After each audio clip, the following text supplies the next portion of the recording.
Namaste to all of you, and warm welcome to this evening's call. Like always, like we do every day, we have a guest today, and it's Srikanth Kondpalli. After he talks for like 30-40 minutes, then we throw it open for question answer session. As you all are aware, all the mics will be muted till then, so that we don't have noise disturbance.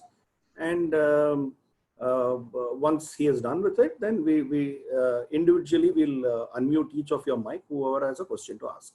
You could raise a hand. There's a hand icon. You could click that icon to raise a hand, so that we track all the names, and then we sequentially will call them. Or you can even write a message. If you do not know how to raise a hand, then you could just there's a chat icon there. You can just say that you would want to raise a question, and then we will call you sequentially. Friends, Srikanth ji is actually a professor in Chinese studies in Jawaharlal Nehru University, Center for East Asian Studies. And he is an expert on China. We have very, very few people in this country who really have studied China closely. We have a lot of Pakistani experts, but then we do not have Chinese experts. Chinese language we do not understand. Pakistan, it's very easy. We have similar languages, Punjabi, Sindhi or Urdu.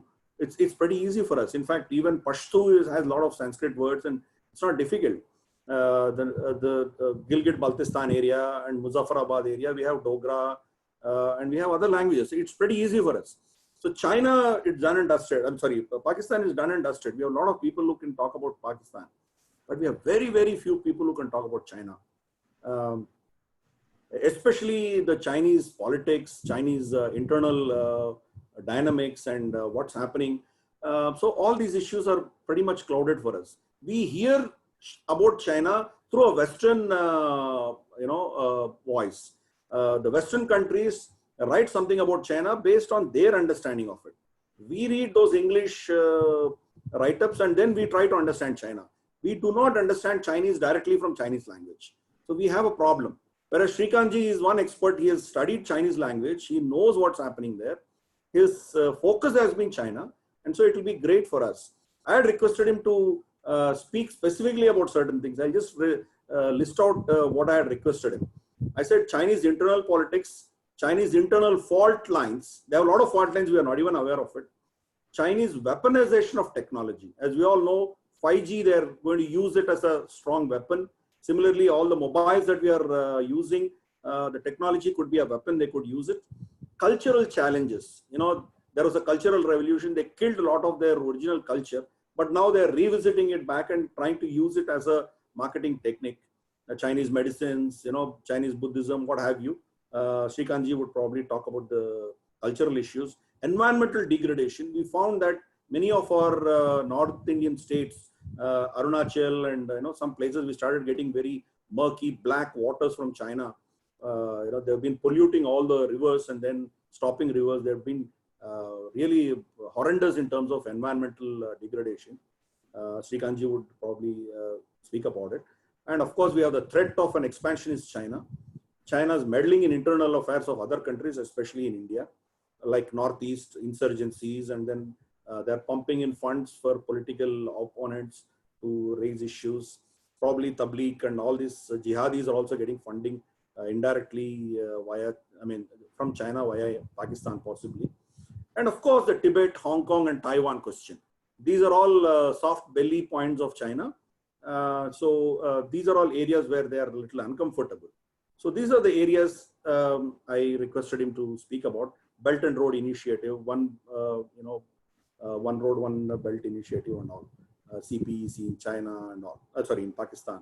So all these gamut of areas he's going to touch upon. A huge canvas that he has got. A person of his caliber, doesn't come so often in public and speak. Of course, he speaks to his students. So we are greatly honored and privileged to have him on our call. Srikanth ji, floor is yours. Please go ahead, sir. Thank you very much, Girdhar Garu. Namaskaram. Namaste. The subjects identified are quite a few. I'm not sure whether I can do justice to all those, but I will answer them if there is a specific question, if I miss any one of these in the 40 minutes allocated. But surely I will answer them in the Q&A. Sir, 40 minutes just indicative. If you want to go overboard, we are more than welcome. I mean, we can cut down the questions. Of course, if you would have answered the questions before they are asked, fine, well enough, not an issue. Yeah, let's see how it goes. The floor is yours. Let's see how it goes. But if I skip any one of these, please do raise these questions. Remind me of the missing ones. The overall subject was that was suggested was China's challenge to Bharat and East Asia. So let me first divide these into three segments. One, China. Second, Bharat. Third, East Asia. So to start with, on the China connection, we are now seeing a country which is about $14.8 trillion GDP. Second largest economy in the world, maintaining roughly about 10% growth rate in the previous decade, but now around 6 to 7% growth rate. And this year with the COVID-19, it is expected to drop to about 1% GDP. We do not know about these, whether these official figures are correct or not. Li Keqiang, the premier, when he was the vice premier and in charge of the statistical bureau, there is a national statistical bureau in China, which compiles the data. So in a private meeting with, a meeting with the US ambassador to China, so the US ambassador asked Li Keqiang, please tell us about the data. And Li Keqiang tells him, don't believe in Chinese data, except for three aspects. One is energy consumption. Somebody is producing electricity, somebody is consuming, somebody is paying for these. So that data is credible, he said.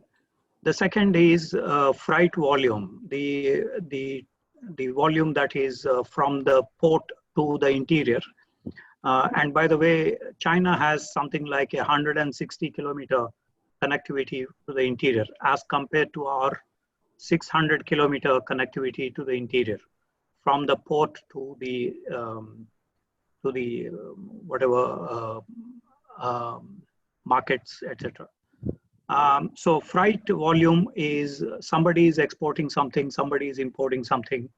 So this freight volume is credible, he said. The third is bank loans. Somebody is taking money from the banks. Most of these are actually public-owned banks, that is state-owned banks. There are about 4 private banks in China, but many are actually seeing a lot of trouble. Like in our case, they also have the NPAs, non-performing assets. In fact, they don't give you exact figures, but there will be 1,000 Vijay Malias or probably even more, because information is not available in the public domain. There is a whole book written on this by Gordon Chang on the coming collapse of China, based just on the banking sector and their non-performing assets. Anyway, so he mentioned about these 3 indicators. So it became Li Keqiang indicator in order to understand the economy. And in WikiLeaks, you can find this cable where he mentions all this. So we don't know exactly whether China is growing at 6% or will grow at 1% this year because of the COVID-19. But having said that, the economy is at the second largest. They have something like $4 to $5 trillion of exports and imports. So that constitutes about, say, 30 to 40% of their GDP. So which means basically they are now vulnerable because of the COVID-19, because the supply chain, etc., has been disrupted. And by the way, In 2010, they displaced Japan as the second largest economy. By 2012, Germany as the largest high-tech exporting country, export sector. And by around this time, they became the largest trade value chain center. So, for example, during the COVID-19, everybody was mentioning we import something like $24 billion worth of APIs on the pharmaceutical sector from China for our own pharmaceutical products as raw materials, the essential ingredients. So that is the kind of value chain that China built up, which means we will see disruptions in trade, disruptions in technology, disruption in trade value chain this year substantially in a range of products, in a range of markets. Not just India, but everybody is going to suffer with this COVID-19 fallout on the economy. So China more because there is a study by Chinese Academy of Social Sciences, which is a party organization, Communist Party organization. They said that for every 1% decline in growth rate, there will be about 8 million jobless. And China maintained 14% growth rate in 1994 and about 10.8% in 2010. And currently about 6.1% growth rate.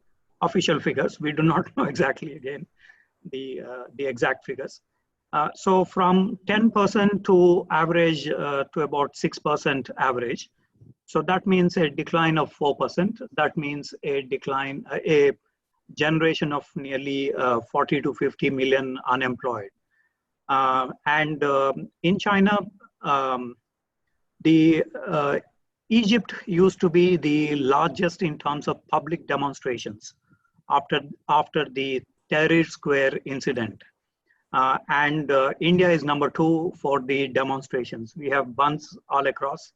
And it's a kind of festival in India to have so many bunds for this reason or that other reason, which basically scares away any investor in investing in India. In the case of China, this has become the 3rd largest in terms of demonstrations as well. And 50 to 53% of these demonstrations are based on basically the social welfare benefits being withdrawn, like pensions, like electricity charges, home electricity charges being increased based on market economy, or tuition fees is increased in the universities. By the way, I teach in JNU, and the tuition fees in JNU or in probably in other universities is 280 rupees per semester. And in China, this is 6,000 rupees a semester. So that's the socialism, capitalism, how it is working in both the countries. So the protests were also against this tuition fees hike or other social welfare benefits being withdrawn. 52 such percentage of such protests. And last year, there was something like 326,000 protests in China, according to a study by Tsinghua University.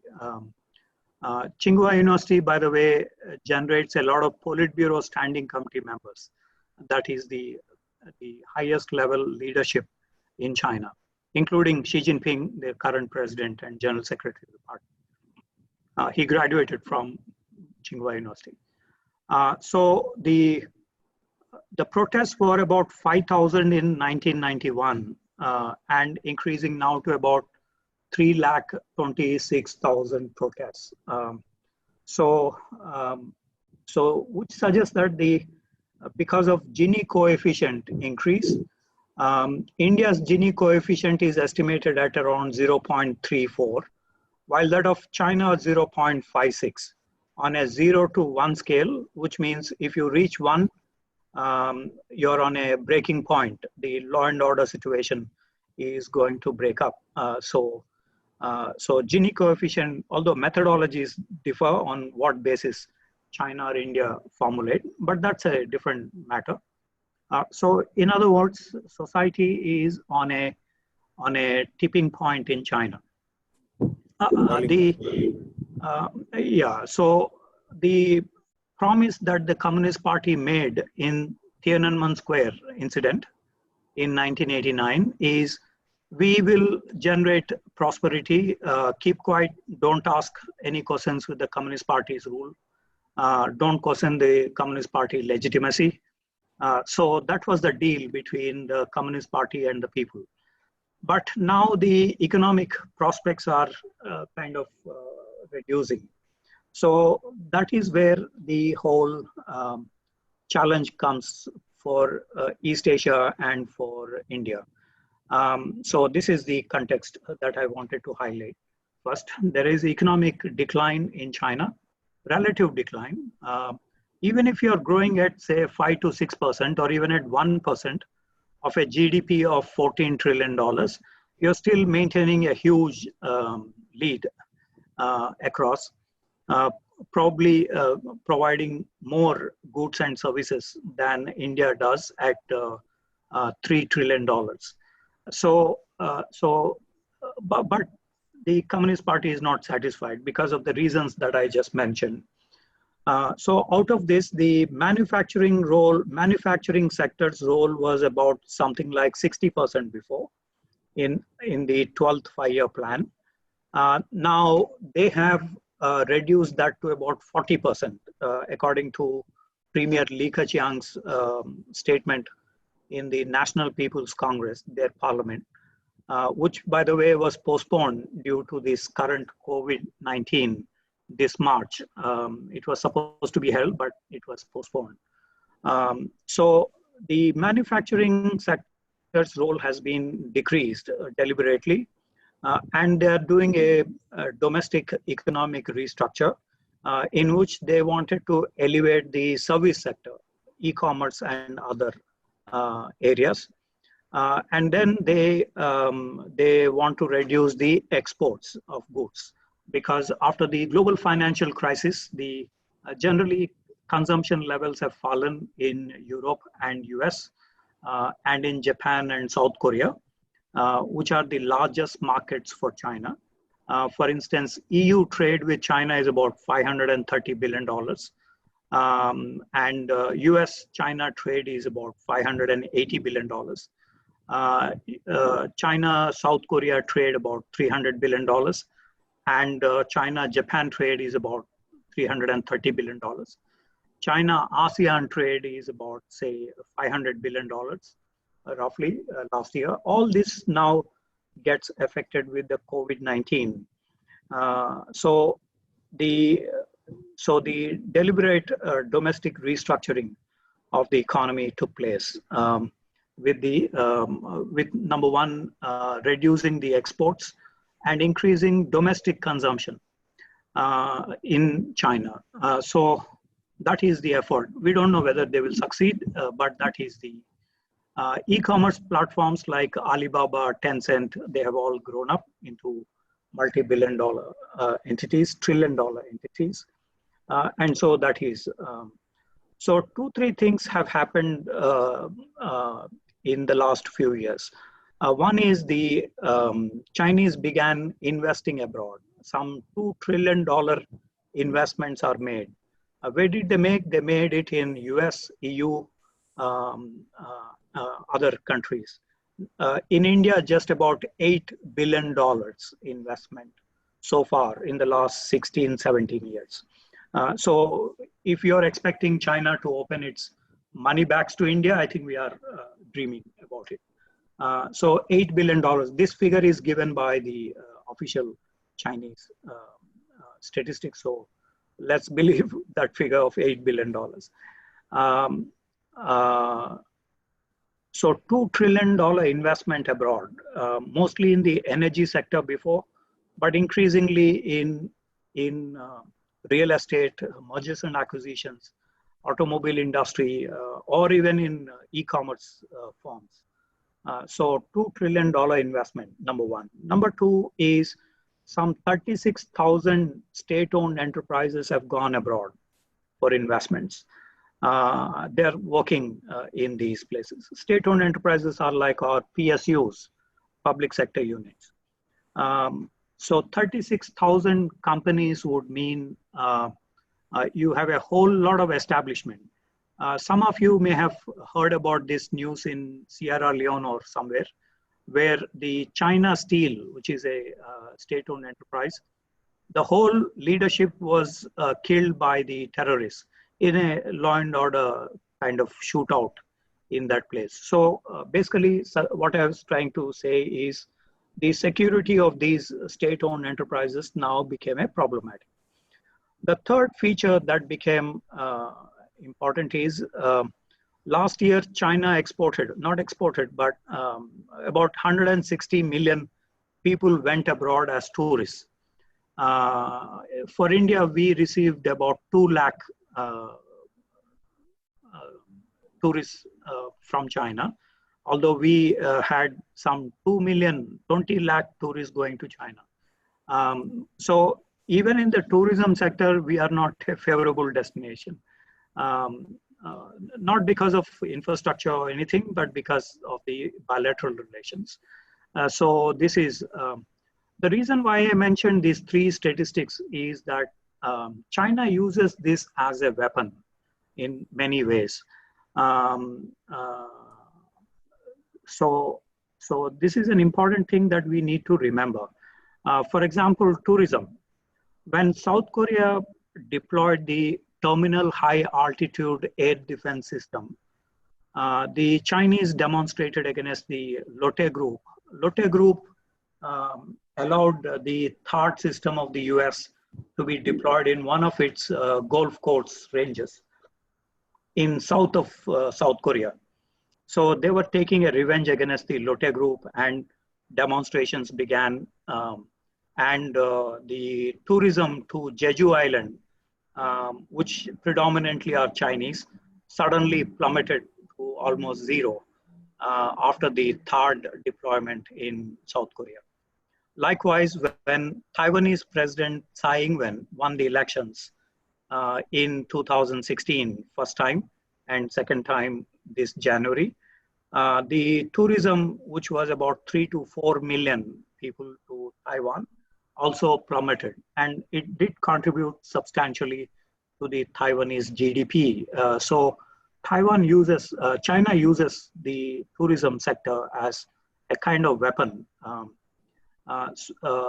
Likewise for Malaysia, which had the MH370, the Malaysian airline which crashed, it had half of the passengers as Chinese. So there was some retaliation on Malaysia. Again, there is the, you may have heard about former French President Sarkozy met with the Dalai Lama during the Beijing Olympics, and there were demonstrations against the Carrefour super chain market, the French market chain, and it resulted in a lot of hardships for the French commercial interests. So these are the ones we need to remember when we say these. But it also has the other side, which is the 19-party Congress in October 2017. It mentioned that they want to raise a world-class military by 2050. World-class military means basically you should be able to deploy your forces between A and B, that is, say, between Beijing and, say, Haiti, or say, let's say, Hambantota. You have to be able to deploy in about 6 hours' time, wherever on earth. That is the world-class military, which only the US has. The United States Navy SEALs have that kind of capability. So in order to protect these $2 trillion investments, as well as the 36,000 companies operating abroad, and the 180 million tourists, going outside, China is making those preparations. So this is at the global level that is being conducted. So it indicates then there is a long-term preparation that they're making. The other aspect is China invested about $10.54 trillion in the infrastructure projects, roads, high-speed railways, fiber optics, airfields, shipyards, or other forms of infrastructure. Whereas we are planning to invest $1 trillion in the infrastructure in the next 4 years' time, according to the BJP manifesto in the previous elections. So this is the scale that China has, 10 trillion already invested in infrastructure. So the infrastructure, much of this came from Japan, South Korea, Taiwan, Singapore, those newly industrialized economies. For example, Japan invested $300 billion in China, about $200 billion by South Korea. And then Taiwan invested about $280 billion in China.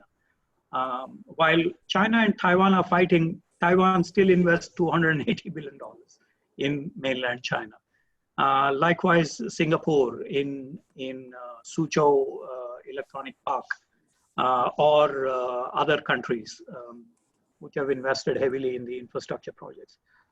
So China saw East Asia as an opportunity and attracted these, even though they have enmity with many of these countries. Taiwan, for example, they were able to reshape the dynamics and approach these, invest these, invite them, and make them stakeholders in China rise. So much so, today the Japanese cannot move, the Koreans cannot move, the Taiwanese cannot move from China market. It's a double-edged sword. So it is, you may have heard about Japan trying to remove these industries with $2.2 billion funding, right? Yesterday, you may have. Yeah. But Japan has 90,000 companies working in China. 2 billion makes no sense for removing these 90,000 companies in China. I mean, this is, this figure is of no major consequence. And Japan has 1,300 companies in India. So you look at where exactly is the strategic partnership working: China, Japan, Japan, India. So that is the scale of, and Japanese investment in India is $16 billion.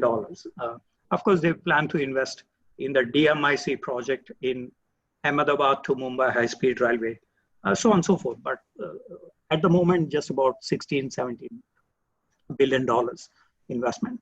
The reason why I'm saying is that these are important factors to look at the East Asian context. East Asia is the most materially developed region in Asia. And hence, to start East Asia is important for our discussion here. But before that, I would like to say the 19-party Congress resolutions.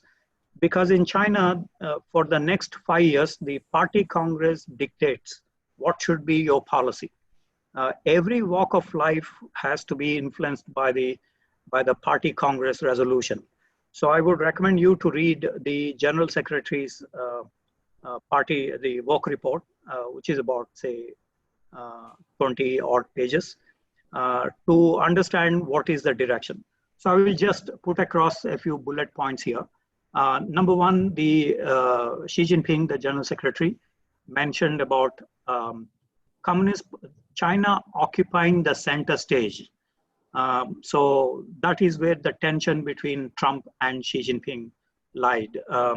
That is, so the tariff wars, the 17-month tariff wars, because China is planning to occupy the center stage, that is hegemony, global hegemony.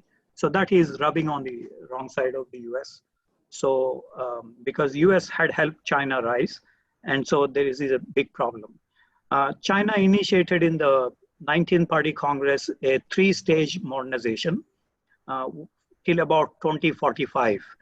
Well-off society of roughly the European standards of per capita income, and well-off society with socialism by 2035, and socialist modernization by 2045.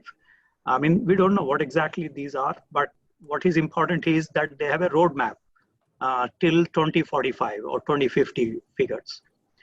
And next year, they are planning to celebrate the Communist Party of China's 100th anniversary.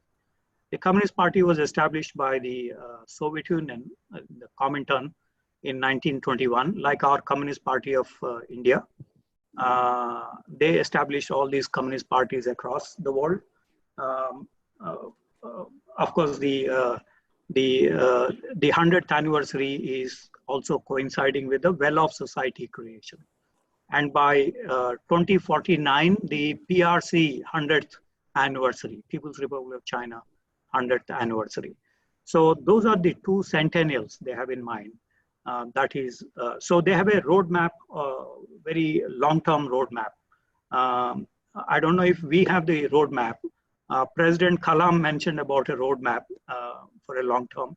I'm not sure whether we are looking at 2045 and why we should not be looking at these. I think we should seriously debate these things.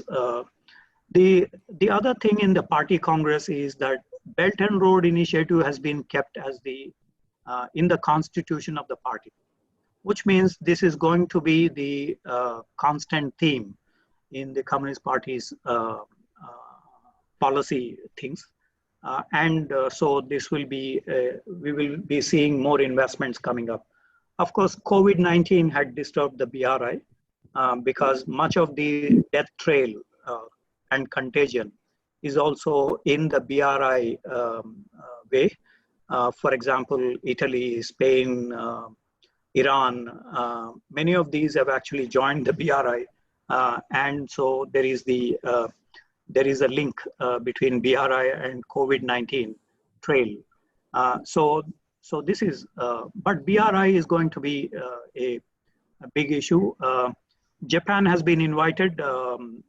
Last two summit meetings, 2017 and 19, the highest, one of the highest level LDP members have joined the BRI summit meetings.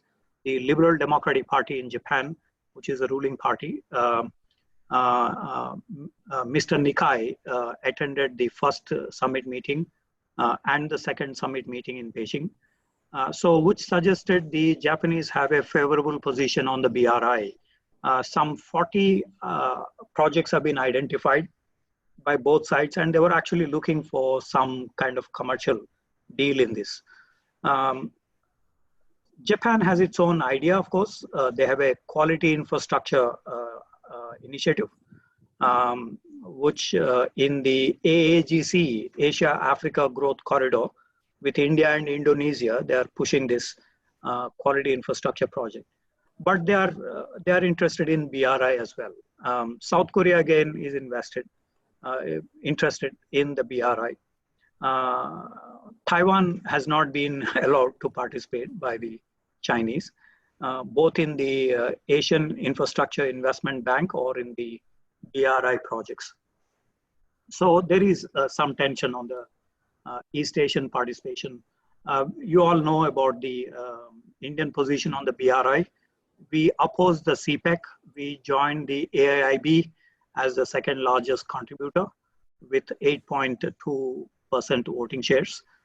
We joined the BCIM EC, Bangladesh, China, India, Myanmar Economic Corridor, but we have some problems with the Chinese arms transfer to the Northeast rebels. So we kept it under observation.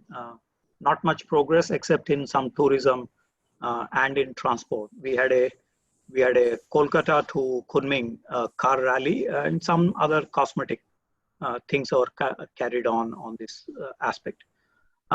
So BRI is going to be there that we need to address. India's position on the BRI are basically four. We oppose the CPEC because it violates our sovereignty in Kashmir. But we are willing to cooperate with the Chinese in non-sovereignty related areas, that is commercial or other areas. Secondly, we have mentioned about the environmental issues, debt diplomacy, lack of transparency in BRI projects, so on and so forth. So that's broadly the Indian position on the BRI. So BRI, as part of the Communist Party constitution, is going to be a long-term project.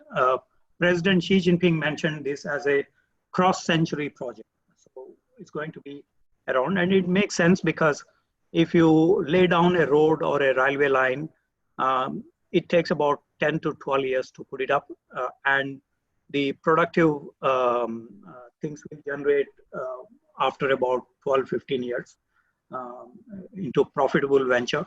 So it's going to be a long-term project. So we have to have some position on the BRI in the coming years. The other thing in the Communist Party is community of shared destiny. Chinese have been mentioning about this recently, and this is some kind of alliance that they are promoting. Community of shared destiny. No one is able to translate what exactly is behind this. Chinese use all these terms, which is very rosy, and once you join, you had it. So one has to be very careful, ask the Chinese what exactly is this. Community of shared destiny is every nation has a shared destiny. So it is something close to a military alliance, although they don't say this openly.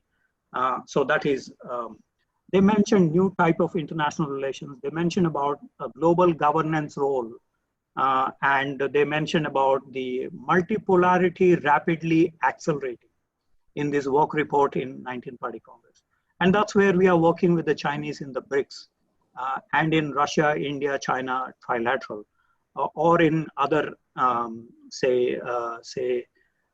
United Nations on counterterrorism or on other aspects.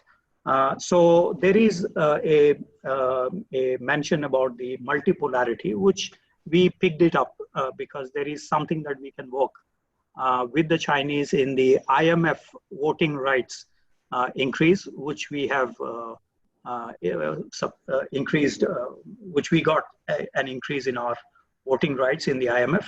So that's where we work with the President Xi Jinping also mentioned in the work report about the 6 no's, number of no's 6 times. No person, no organization, no institution, and there are some 6 no's like this, can divide any part of China from China. That is the gist of this. So initially this is applied to Taiwan, but increasingly also to South China Sea, where they have a huge dispute with the Vietnamese, Filipinos, Brunei, Malaysia, and increasingly now Indonesia has also been affected. Then there is Senkaku Islands with Japan, which is a sovereignty area between the two, while Japanese have been administering these areas. There is the mention by the Obama administration that these are part of the alliances between US and Japan. So which means basically they are trying to include the Senkaku Islands within the US-Japan ambit. But China increasingly asking the international community, on which side are you on, towards China or towards Japan, towards China or towards Vietnam, or towards China or like on the Taiwan issue, or on Tibet issue. For instance, the Arunachal Pradesh since 2004-5 has been included in the Southern Tibet concept in the official documents. So technically, from a Chinese perspective, Arunachal Pradesh is also part of Tibet. And when we say Tibet is part of China, they include even Arunachal Pradesh. So that is the point that we need to be careful on Tibet-related aspects in future. So this 6 no's is also part of that construct that China is pushing forward. And so we saw the Chinese response to the 370 article abrogation in Jammu and Kashmir and Ladakh Union territories. So there is the party perspective being adopted across the board. Finally, in terms of the party perspective, in the 19th Party Congress, they mentioned that the state-owned enterprises will be promoted as global brands, as models. So, which means we are going to see tough competition between, say, a Chinese state-owned enterprise and an Indian public sector unit. For example, ONGC lost deals in Kazakhstan because the CNPC, China National Petroleum Corporation, had been oversmart. They bid for these projects and then got it for some reason or the other. So which means basically we are going to see this tussle happening between the Chinese brands and Indian or other brands in future, because they took a conscious decision to promote these. So it could be a Japanese company, or it could be an American company or a European company or whatever. So for example, 5G, Huawei 5G, the Chinese diplomacy is being used for promoting 5G in India, in Italy, in UK, in Germany, in US, or in other places. So we are increasingly going to see this tussle. ZTE company in telecom, Huawei, or in other areas as well. Finally, as part of the party perspective, all these going to be implemented from 2017 to 2022, the 20th Party Congress. So this is the broad area. Now, I want to come to East Asia and India now. I'm not sure how much I've taken, 40 minutes roughly. Hey, go ahead, sir. Forget about 40 minutes. You complete your thought process and then we'll figure it out. Thank you. So we're all locked down and we are doing nothing else. We are listening to you. Please go ahead. Thank you very much. So the East Asia, to start with, China had a special relationship with East Asia historically. This is part of the Middle Kingdom. So it's a hierarchical relationship they have had. But the Japanese defeated China in 1894. And by Treaty of Shimonoseki, they occupied Korean Peninsula and they occupied Taiwan. And Manchukuo was established, and then coastal China was occupied till about the Hiroshima-Nagasaki happened. The nuclear explosions happened. So, so the tussle in East Asia is between Japan and China historically, and we could probably see this in 21st century as well. This is going to be a long term. I mentioned about the Senkaku Islands as a dispute between China and Japan, while Japan says that they're not willing to talk to the Chinese because they have been administering this for a long period of time, since 1945. There was an incident of nationalization of these islands in September 2010. That led to some high tensions. Now, between Japan and China, there is the transgressions.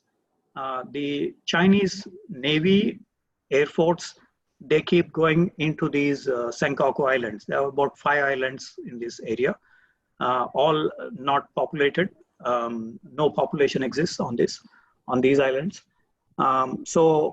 You may have seen this report of 600 transgressions by the Chinese on Senkaku Islands. Now, I just wanted to give you a comparative picture. On India-China borders, there are 420 odd transgressions on the borders. And some of these become spectacular, like in Doklam in 2017. So if these are not controlled, they become Doklam. I just wanted to give you a picture of how it can So 600 transgressions compared to about 400 on India, China. So you can see which is the focus now of China. It's on Japan because the number of transgressions there are very high. And it's on a powder keg, which means we probably will see some kind of a skirmish or even shadow boxing that could occur between Japan and China in the near future. Both are nationalists. Chinese are highly nationalist now. Shinzo Abe, a nationalist leader. And so there is nationalism's clash. Incidentally, no Chinese today remember the 1962 war with India, but everyone remembers the 1864 war.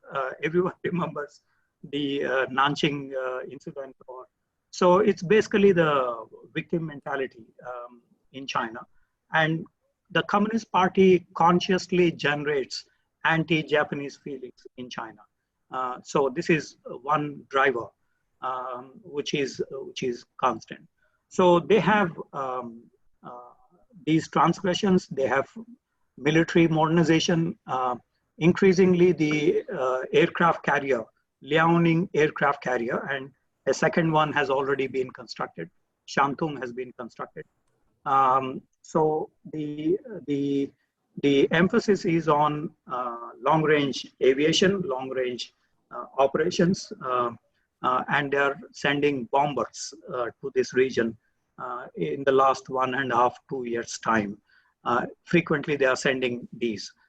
Then you have also the competition for energy resources in Chunxiao Islands and in the EEZs that have been exclusive economic zones that have been set up.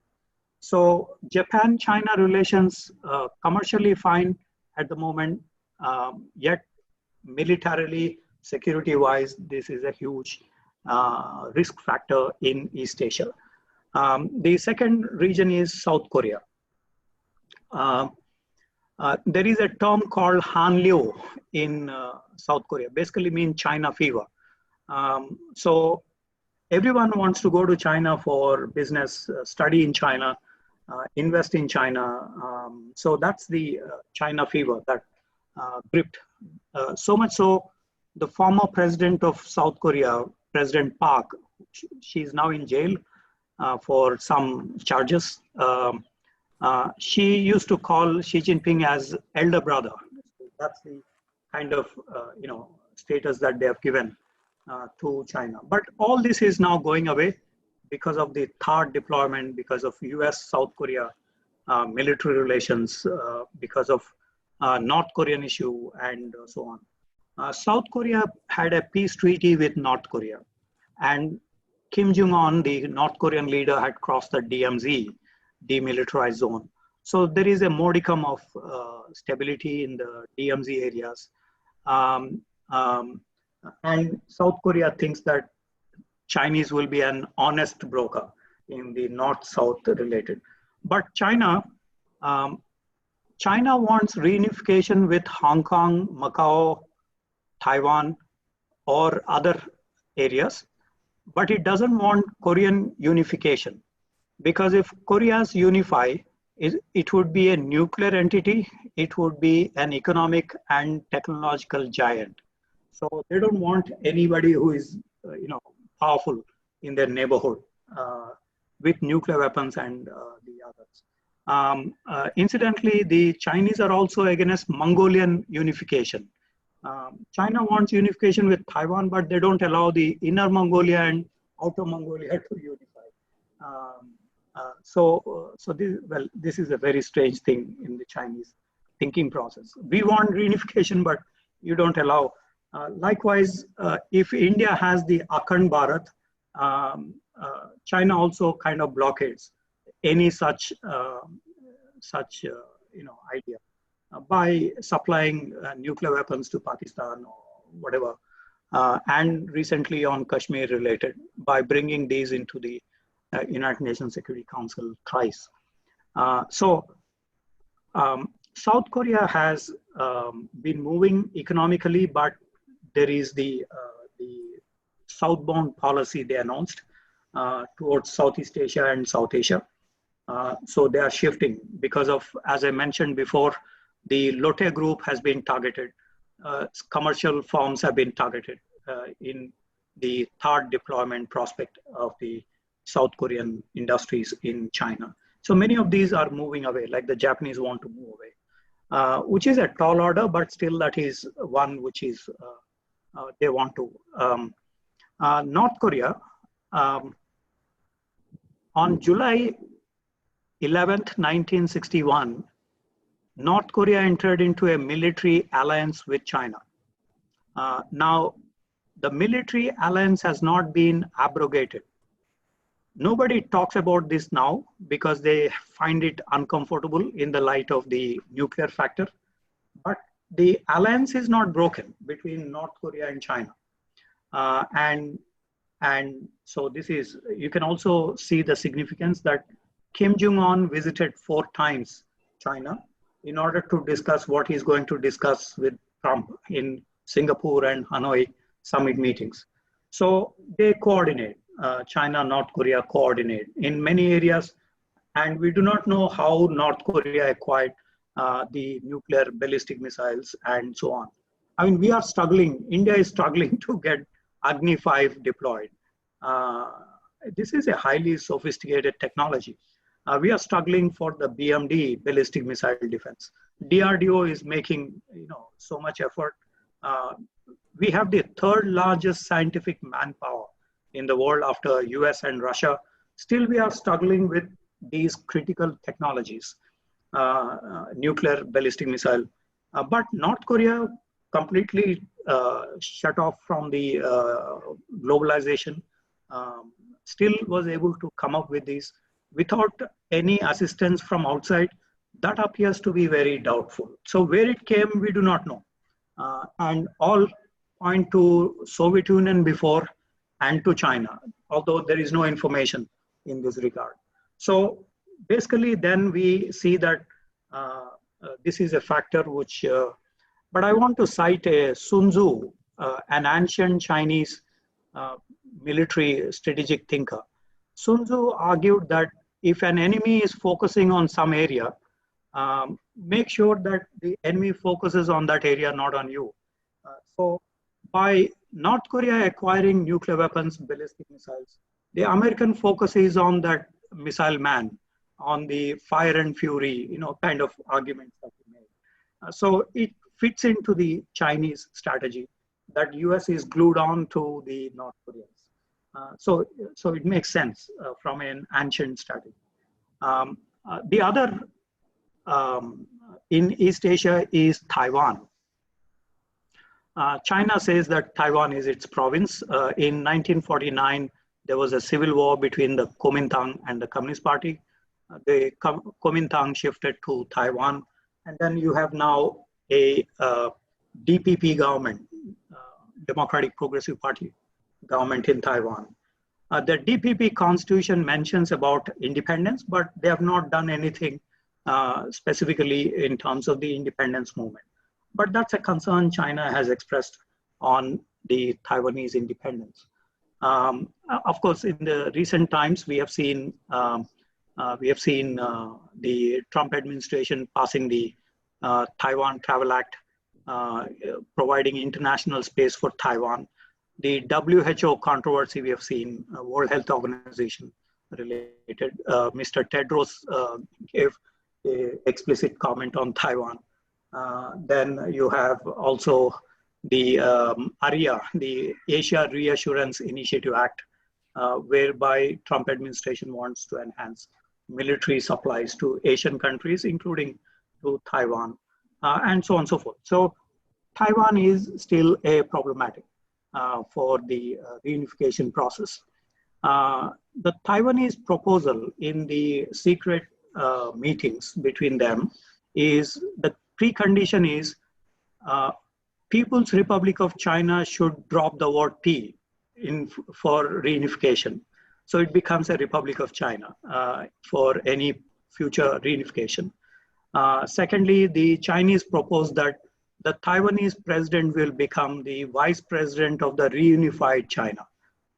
But Taiwanese president has no interest to become vice president. because vice president post in China is a titular position. It's a rubber stamp kind of a position. So the Taiwanese president is not interested in becoming the vice president of the Republic of China or reunified China. So there is so much kind of to and fro. And the current leadership also rejected the 1992 consensus between the Kuomintang and the Communist Party, because the Kuomintang now is in the opposition in Taiwan. So Taiwan related still is a major flashpoint that we could probably see. But Taiwan has the COVID-19 advantage. It has been seeking international collaboration. It is now donating masks, PPEs, and whatever. They have been able to counter the COVID-19 and smash the argument that authoritarian governments need not be efficient. Democracies can be efficient in addressing the COVID-19. So South Korea, Japan, Taiwan democracies, they have come away from this argument that only authoritarian governments can address the COVID-19.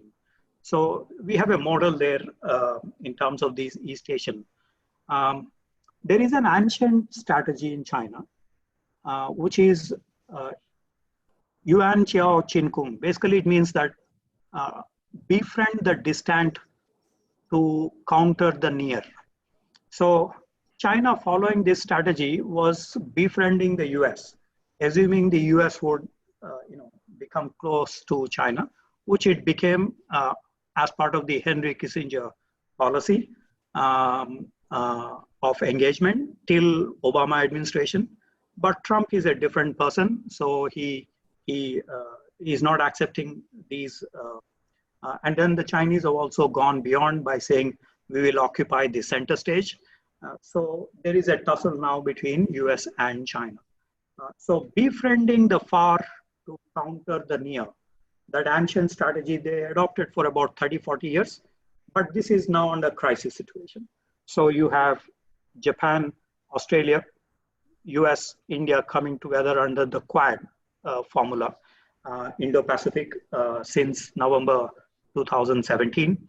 So that's the larger maritime in the light of China's militarization of the South China Sea. So that's part of the East Asian challenge that we see.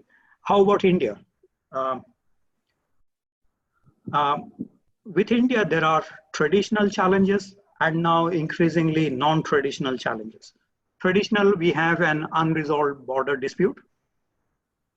Last 36 years, we have been discussing, and in the special representative meetings, 22 of these were held till last December. The idea is there will be a 3-phase special representative mechanism, and we are now in the 2.5 phase to the 3rd phase. So the special representative mechanism is to define the line of actual control. Its purpose is not to resolve the territorial dispute. Its purpose is to define the LSE, the line of actual control. So realistically speaking, we could probably see the border dispute resolved in the next 15 to 20 years. Even if special representatives say this is a line between India and China, roughly, delimiting, demarcating will take about 15 to 20 years, realistically speaking. So, which means we are going to be on the border, engaging with each other. CBMs have been proposed, confidence building measures in the military field, but the CBMs only reduce the conflict, but not build the trust, because the trust levels are related to politics, related to China, Pakistan, related to other aspects. So trust levels are still low between China and India. I just saw a public opinion poll. 67% of Indians oppose China as part of the COVID-19. I mean, if everybody has to sit at home because of this virus, and most of the blame will go to China. Of course, we blockaded any entry from China, but we got the virus from Europeans and the West Asian returnees. So there is, but then the responsibility factor still exists for China on this. In international relations, your citizens are your responsibility. And China mentions that the UN Charter as the basis, which is the non-interference. That is, all these people are mine, belong to my nation, and I have a responsibility over these. So I think in international relations, that sovereignty aspect is related to human sovereignty as well. And I think the responsibility is very clear in this virus-related outbreak. So on the territorial dispute, we are not going to see much progress.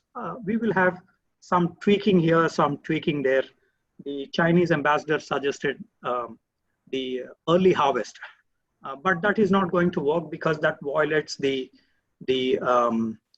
sector by sector approach as a package deal. In 1980s, that was the idea for territorial dispute resolution. So realistically speaking, we are not going to see any major announcement on the territorial dispute. So we got to live with this. So which means Doklam kind of a thing probably will recur in future.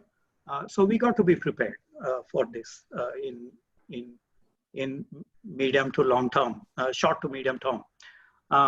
So that is one. The second is China-Pakistan, and this has been elevated with nuclear weapons, with ballistic missiles. There is a North Korean connection as well. In Kandla, Indian Coast Guard had captured a North Korean way back in 1990s. I don't remember the dates, but so there is a WMD cooperation. The Chinese are also supplying advanced interceptors to Pakistan to monitor our BMD preparations or missile programs. So which means this is going to be around China-Pakistan factor. And additionally, as part of the Belt and Road Initiative, China is making inroads in the rest of South Asia. Nepal, for instance, the Budh Gandak project, the railway line, there are various programs. Then you have also the Sri Lankan Hambantota. It has been taken on a 99-year lease because the Sri Lankans were not able to pay back. So the now in 19th century, after the Opium Wars, the British, the French, the Europeans, they took over one treaty port or the other. Some 18, 19 of these were taken on huge, lease. Hong Kong was taken on a 99-year lease, the new territories, Kowloon and new territories. So we are seeing a pattern of a middle kingdom in East Asia and a middle kingdom extension in South Asia. That is the 99-year lease related. So we're going to see this in future extensively. By the way, in 1537, Ceylon paid tributes to China, to the Middle Kingdom. At the time, it was called as Ceylon. So we do not know whether this is a whole package the Chinese have in the revival of the Middle Kingdom, but they would like to net Sri Lanka, Maldives. Maldives has changed its story last year with the new government, but their projection is to make tributary states in the 21st century in South Asia. Nepal is moving in that direction. For instance, the railway line between Shigatse to Kathmandu is going to cost $56 billion. And Nepal's GDP is about $50 billion. So Nepal will not be able to pay back this $56 billion, and they will also fall into, and we do not know what kind of 99-year lease they will impose on Nepal. So this is a major problematic for us in the South Asian countries.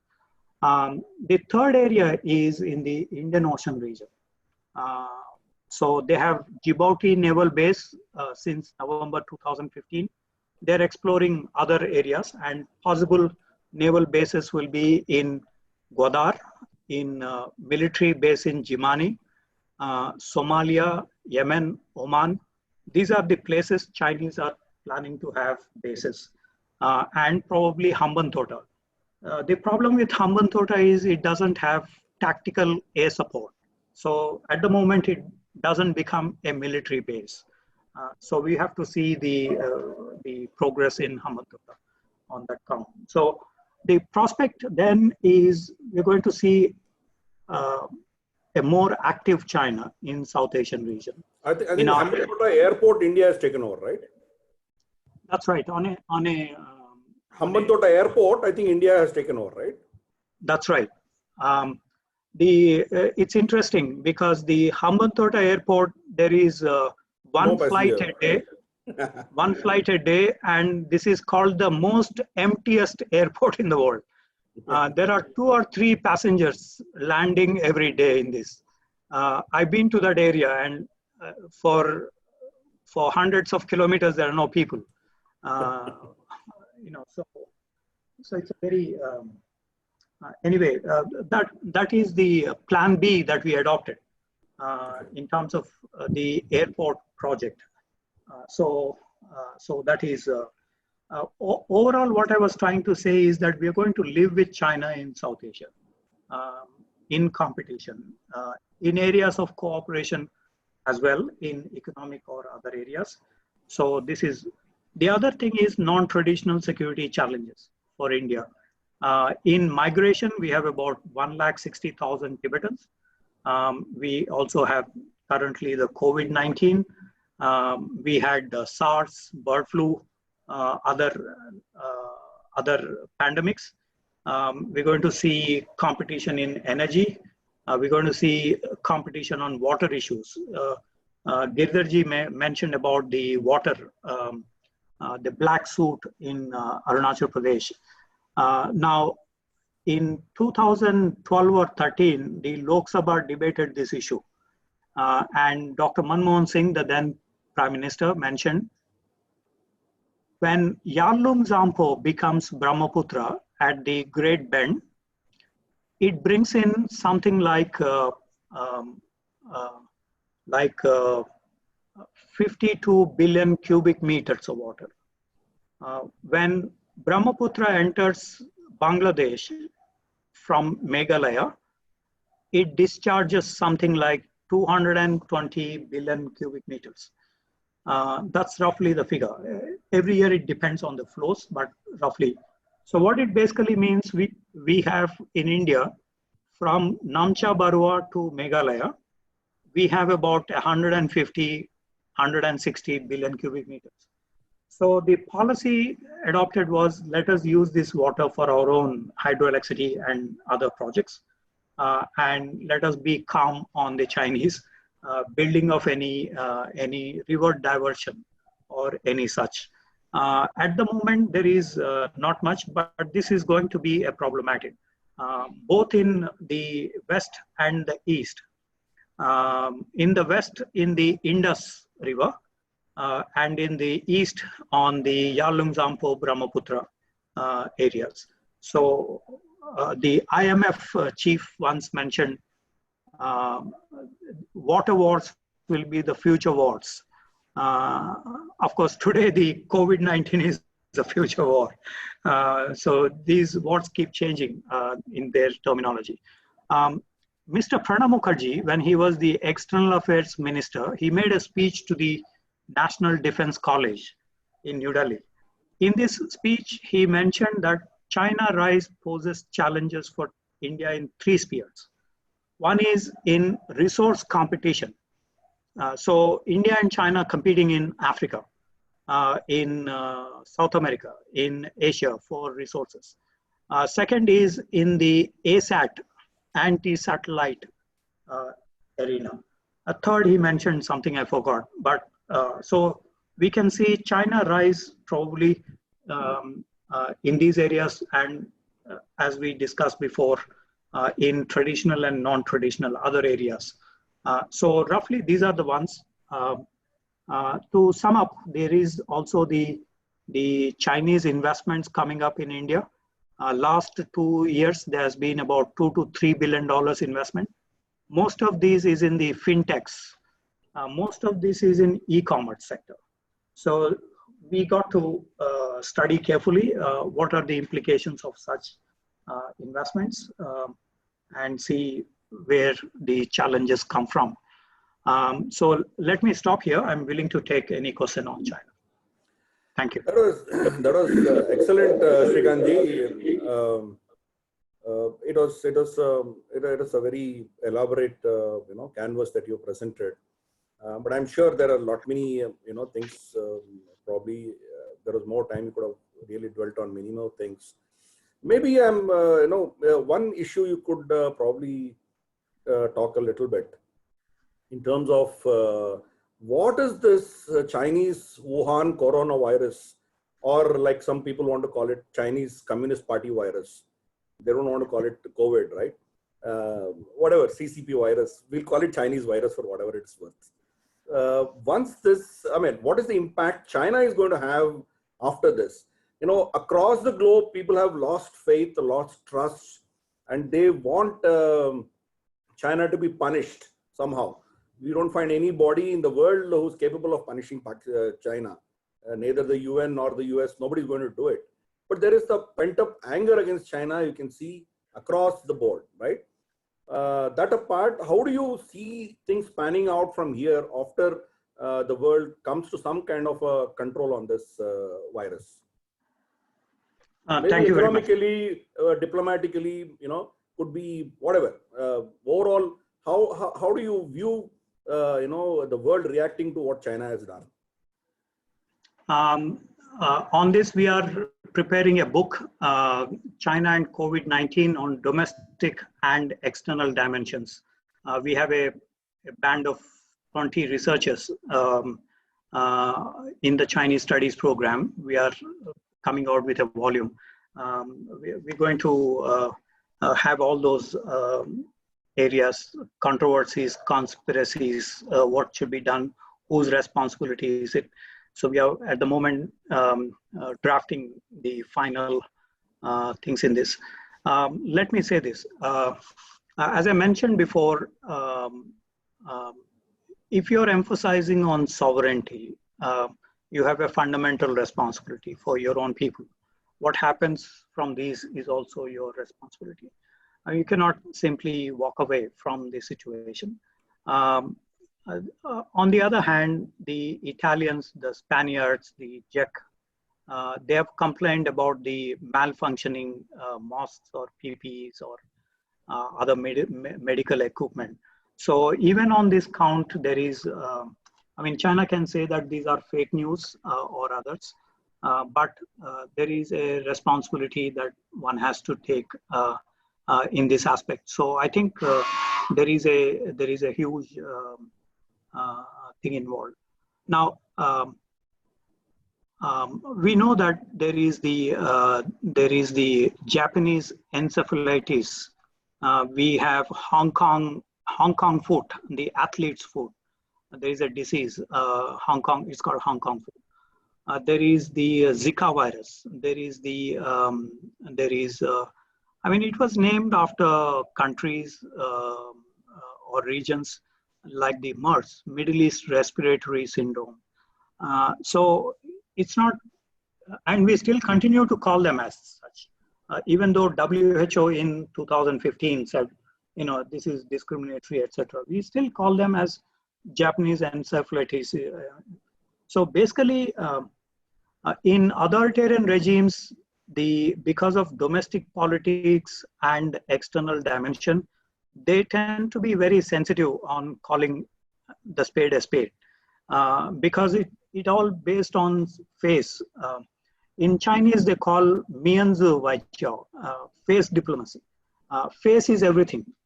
So they don't want to lose the face. Although it's an open secret where it originated from. What is I'm not talking about conspiracy theories, but still it is very clear on that count. What happens in the International Court of Justice or others, we do not know. But I just want to give some 8 or 9 years ago, an Italian court convicted President Hu Jintao for genocide of Tibetans. Nothing really happened. I mean, Italy now moved on to the BRI, Belt and Road Initiative. Nothing really happened. The Chinese. They moved on to hug the Chinese. Yes, I mean, Italian Prime Minister attended the BRI meetings, and and there are nearly 3 lakh Chinese in Lombardy, taking away all their textile and other industries. Likewise, the Philippines, I think. ICJ on South China Sea. That's right. Duterte's government has moved closely. They're thinking that China will invest $26 billion in Mindanao Bay in infrastructure projects. They are still waiting for these investments to come up. Nothing really happened. No investment has been put up in Mindanao Bay. So I think on calling this as Chinese virus, Wuhan virus, whatever, as Shakespeare mentioned, what is in a name? So there is, I think a lot will happen on this. If China doesn't take responsibility, either in terms of medical assistance or the Jadu Pocha, the cleanup of the globe for this virus, I think there will be heavy costs on soft power. There are heavy costs for a rising country. Investments, in various other ways. So they have not come out with a strategy to counter this. They're only saying this is racial attack. They're only saying that this is based on a nation, etc. But not. Let's wait and see what the response is. They have held 4 Politburo Standing Committee meetings so far. And one of the meetings is saying, how do you sell better China story? Instead of saying we will contribute to the cleanup. So this has been the major area. No, but I don't know. I mean, probably they'll just get away with murder. Like what you said, in a couple of years from now, it's just business as usual, That's the very thing. We are waiting for the next probably virus to come out of China. Well, we do not know. With nearly 80,000 deaths so far, with lockdown, with economic decline across the globe, negative growth rates everywhere, I think there will be a huge pressure on China. Global community will exert pressure. You cannot simply say I'm a permanent member of the United Nations Security Council, so I'm immune from criticism. So that's not possible. Okay, sure. I think we'll go down the road when people ask questions. Maybe something else can open up. Can I request, first one is, I think, Anil. Anil had asked. Where is Anil? Dheeraj, you can unmute Anil. Anil Sadanand.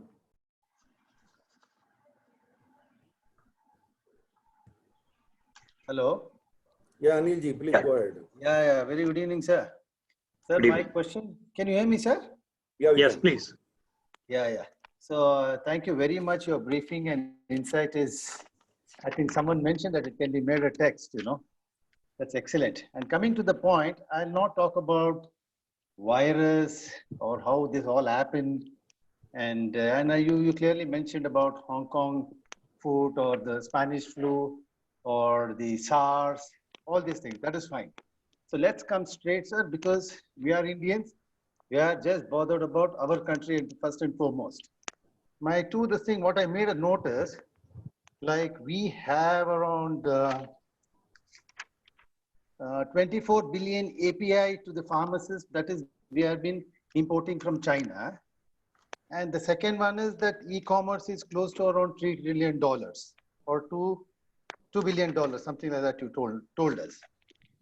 So how do we emerge as an independent country with less dependency on China?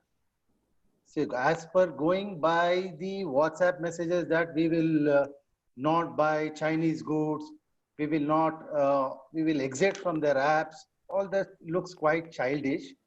But in a literal sense, in case we have to grow as a country, what sort of an primary, secondary, and higher education should be given to our children, which is going to emerge as a better country, at least in the next 30 years at least. Let's talk about like that. So that is how China has grown from year to year from 1980, in case we just go by how Deng Xiaoping, how we just looked at China and how we worked on them.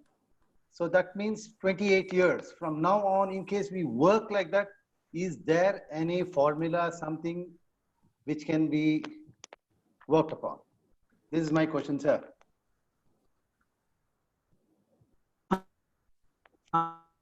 Thank you. How do we, as Indians, propose a new plan to counter? At the moment,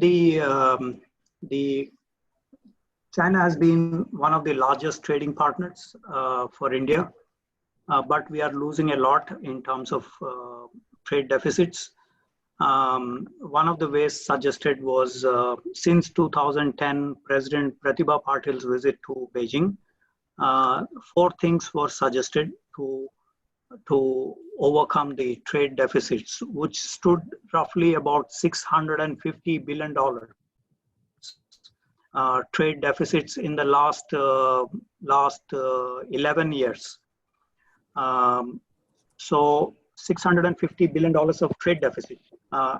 So they suggested 4 things. Number 1 is China should invest in India, but we have seen they have invested only $8 billion. For a $14 trillion GDP, they have invested $8 billion. In CPEC, they invested $62 billion. And in Nepal, they want to invest $56 billion. But for a growing economy like India, they invest $8 billion. So I think there is some problem.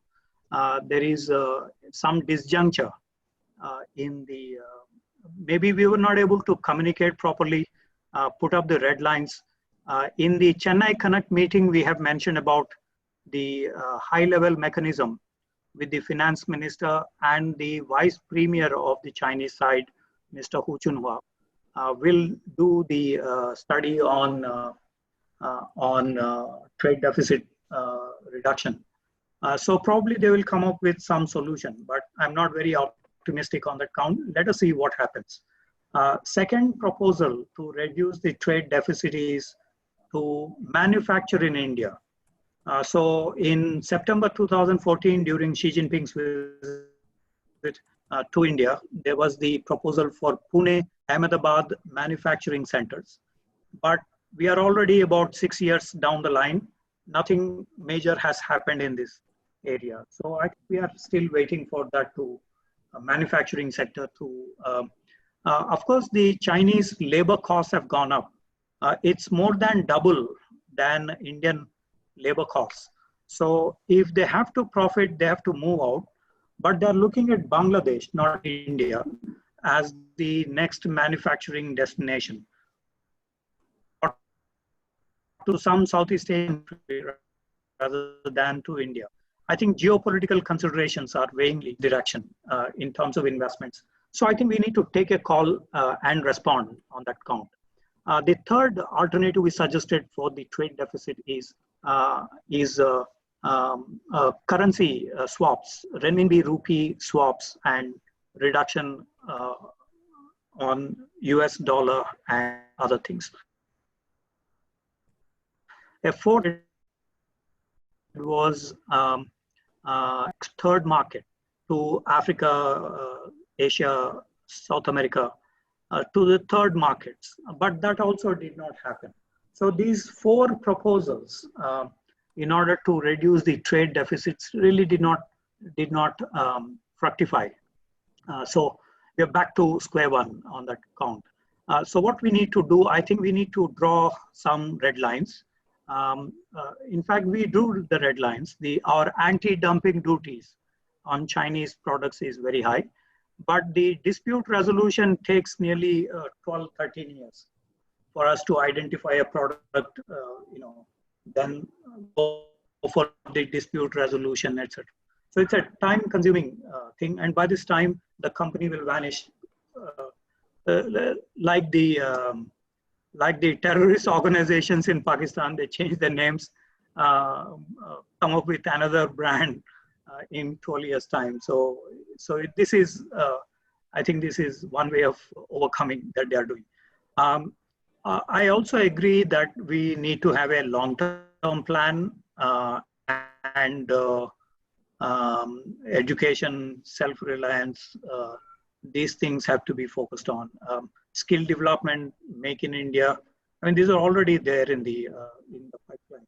So, yeah. Okay. Next is Ram Kumar Rudrabhatla garu. Yeah. Hello. Yes, sir. Go ahead. Yeah, good evening. Good evening, Mr. Srikanth. And it's wonderful listening to you over the last 1 hour. Having said this, I've got two simple questions. Please don't smile. Are you fluent in speaking Chinese? Question one. Question two is, with the withdrawal of the American troops from Afghanistan and Pakistan's recent relationship with China going deeper, is there a situation where India is really enveloped, or rather the dragon envelops India? Are we facing a situation of this kind? If so, what are the diplomatic initiatives we should take in the light of Indo-American conflict? I'm sorry, Chinese-American distancing each other. On the first question, it is easy. I spent about 3 years in China, in Beijing. I think I'm fluent in Chinese. Thank you. But to be modest, I would say no one can say I am fluent in Chinese. No foreigner can say I am fluent in Chinese. So that I can vouch for. I studied in China in the Beijing Language and Culture University, which is meant for language learning. And then I shifted to People's University, which is a Communist Party think tank. There I did translations. But as I was mentioning, for a foreigner, it is very hard to grasp every other, because language is part of culture. You have to know the nuances. So that's why I'm saying modestly, there is always a problem in the language. I do translate now, I do speak. In most of the conferences that I attend in China, I speak in Chinese.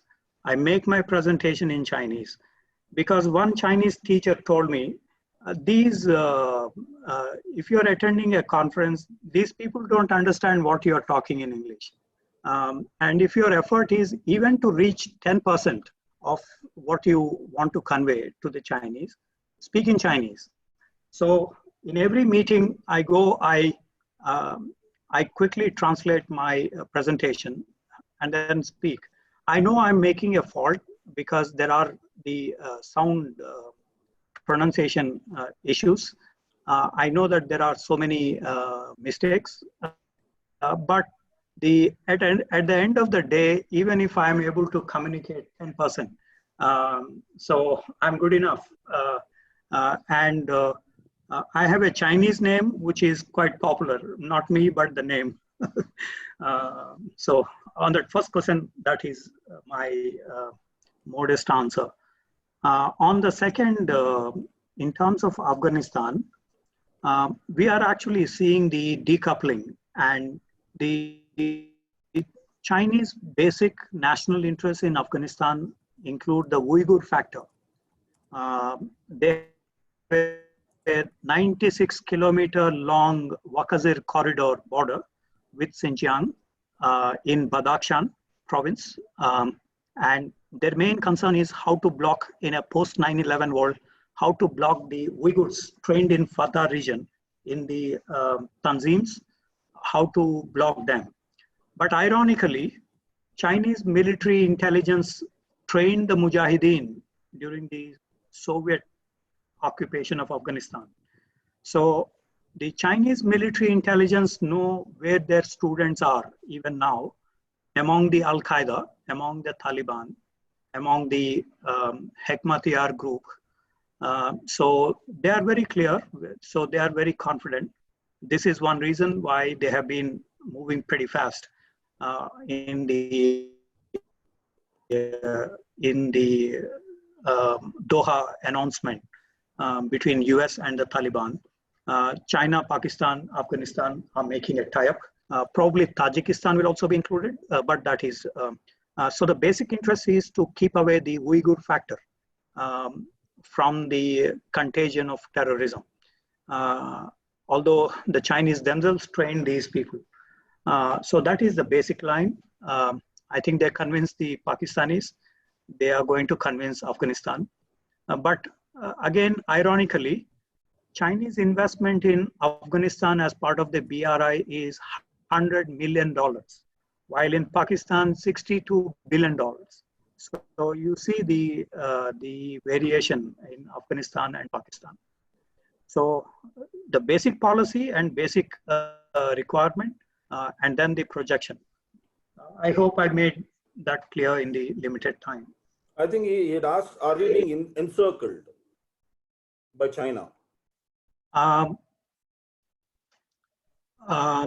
The jigsaw puzzle is not complete of the Chinese encirclement. It is easy to say that they have encircled, but in Pakistan, we have reports, Indian Army Chief, for example, mentioned 36,000 security guards located in Gilgit, Baltistan, in Pakistan occupied Kashmir. These are security guards, probably they are PLA soldiers, we do not know. And sometimes they do masquerade like this, so it is possible. But what we have seen is not armed soldiers, combat soldiers. So this will probably take time. In Nepal, there are no soldiers, Chinese. In Afghanistan borders, there are some Chinese soldiers. Sometimes they pop up because there is a base in Tajikistan, Chinese base in Tajikistan. So they keep moving into the Badakhshan area, but not a regular kind of presence. In Bangladesh, there are no troops, Chinese troops. In Bhutan, obviously no relations. In Myanmar, also they don't have, except probably in Great Coco. But these are basically scientists to observe our ballistic missile launches from Chandipur on sea. In Sri Lanka, no troops. In Maldives, now no troops. So you look at the, but of course in Indian Ocean, they have been sending submarines, and last week they have conducted a maritime exercise with Pakistan. But these are touch and go, exercises are touch and go. So no military presence except in Gilgit, Baltistan, and that is security guards. So this jigsaw puzzle is not complete, that they are encircling. The second thing is, while China wants to confine India to South Asia, we are now a $3 trillion economy. You can't confine this to South Asia. And we have also plans for Indian Ocean diplomacy. We have also plans for Quad. We have plans for Indo-Pacific. So there is no way you can put India into this region alone. So I think it will boomerang if there is a plan for encirclement. Great. Before I ask Lakshminarayana ji, Srikanth ji, I have one, this has been troubling. I'm sure all of my participants would love to hear from you. Do you, as an analyst, see the possibility of Gilgit, Baltistan and Shaksgam coming back to India ever? And do you think the Indian government has, this process in at least some level thinking about this? We have the 1993 Parliament resolution. That is dead and gone now. I mean, let's talk real, because I think Vajpayee almost signed LOC as a IB, right? Yes. No, I was just mentioning that these are some things which are there. Technically, there is a parliamentary resolution. I was just mentioning that there are these.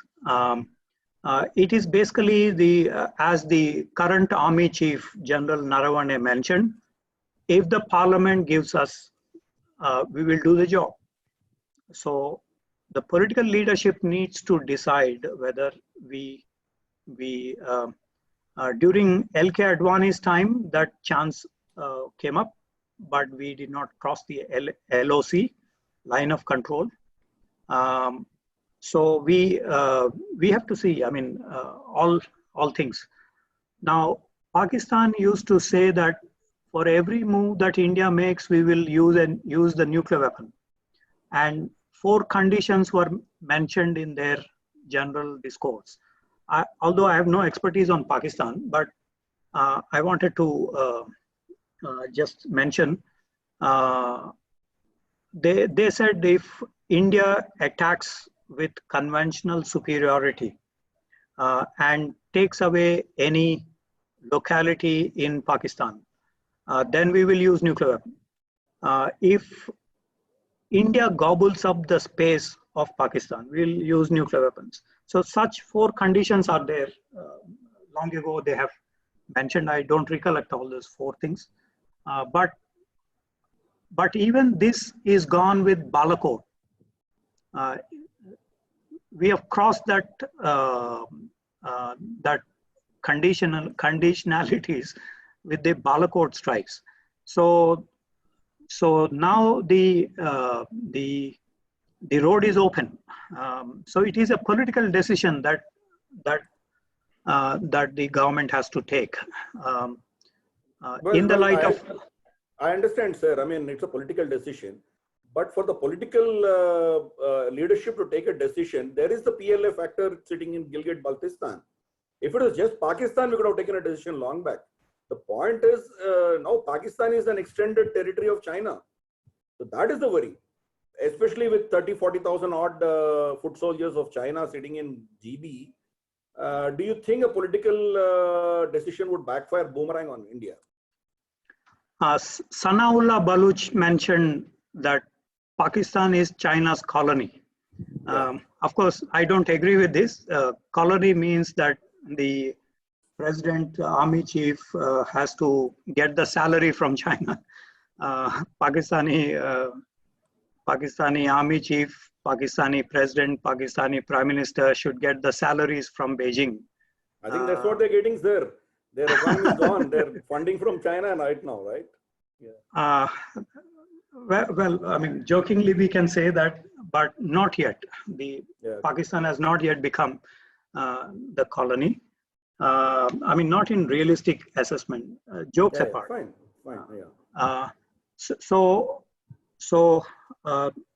Since 2009, Indian Armed Forces began military operations with the 2-front war under nuclear threshold. General Deepak Kapoor and subsequently all army chiefs and then the other chiefs, they have kept following this 2-front war under nuclear threshold. That is, both China and Pakistan are nuclear weapon states. And so you have to fight 2 fronts, not just 1 front, but 2 fronts. So it's about 10 years now, 11 years now that we are preparing in that direction. So it is already an established operation that we conduct. So we have already taken into consideration all scenarios based on this 2-front war under nuclear threshold. Because it's a 11-year concept. So we are prepared from the military. I guess we are prepared. On the other hand, the China factor, In 1965, Zhou Enlai visited Karachi. He asked for, he said so many things, but he did not give any military support to Pakistan. Physical presence of Chinese in Pakistan to counter India in 1965, that did not happen. In 72 war, liberation war, Bangladesh liberation war, the Chinese have unleashed a few goats, sheep in the Tibetan areas. They put pressure psychologically on us by saying, we will open a front. But they did not open a front in 1972, Bangladesh 71, right? 71, sorry. In 1999 Kargil, the Chinese military was training the Pakistani Air Force in Skardu airfield, which is close to the Siachen Glacier. Baltistan, basically. There is an airfield they were training, but this is indirect training. They were not physically present to counter Indian Air Force, the Mirage 2000's attacks on Dras, Batalik, and Tiger Hill that time. So in all the previous India-Pakistan military engagements, China's role has been indirect. They have not crossed the line. It doesn't mean they don't cross the line in future. So what they did cleverly is to put these 36,000 security guards. So if India fires against Pakistan, and if any of these Chinese are killed, so they have a reason to come up for the Pakistani side. We have to factor that scenario as well. I think the armed forces are preparing even those. I do not know what is happening, but I think they already had factored in even this physical presence of the security guards. So, so there are so many scenarios, and it can't be discussed in Zoom. I understand. No issue, sir. Lakshman Garu, please go ahead. 1 second, sir. Sir Srikanth, nice listening to you, sir. In fact, my son cleared the civil services with political science and international relations as one of the subjects. He is now undergoing training in the National Police Academy. When I told him that you are addressing us, he said he is a big name in the particular area. In fact, he also said, I have few questions, but because of my schedule, I will not be able to join. So the questions which I am going to ask are mine and my son. Both of us, we have few questions to ask. First is, we are proud of our culture, diversity, languages, etc. Is there anything unique about Chinese society or culture that has helped them in making an economic power, other than the communist government? Is there anything that we can, the culture and other things have helped them? Second question is, how India is getting impacted because of the competition between US and China? India needs both of them. How should we balance them to achieve our national interests? This is the second question. So can you please repeat the second question? Sorry. Yeah. Now India is getting impacted because of the competition between US and China. India needs both of them. How should we balance them to achieve our national interest? And the last question is that, sir, the idea that the China is challenged is being replaced with a rhetoric of both India and China rising together. That is competitive coexistence. Is it possible?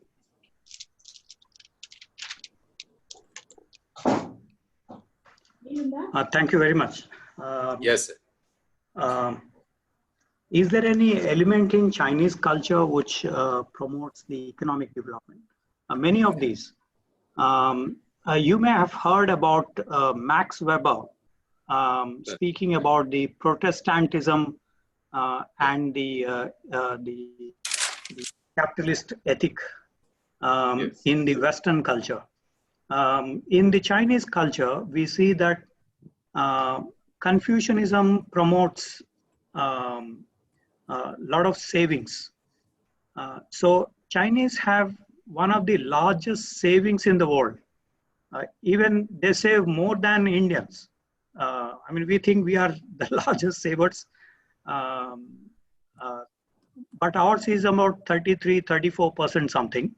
Theirs is 37, 38% savings rate. Quite huge globally, which means that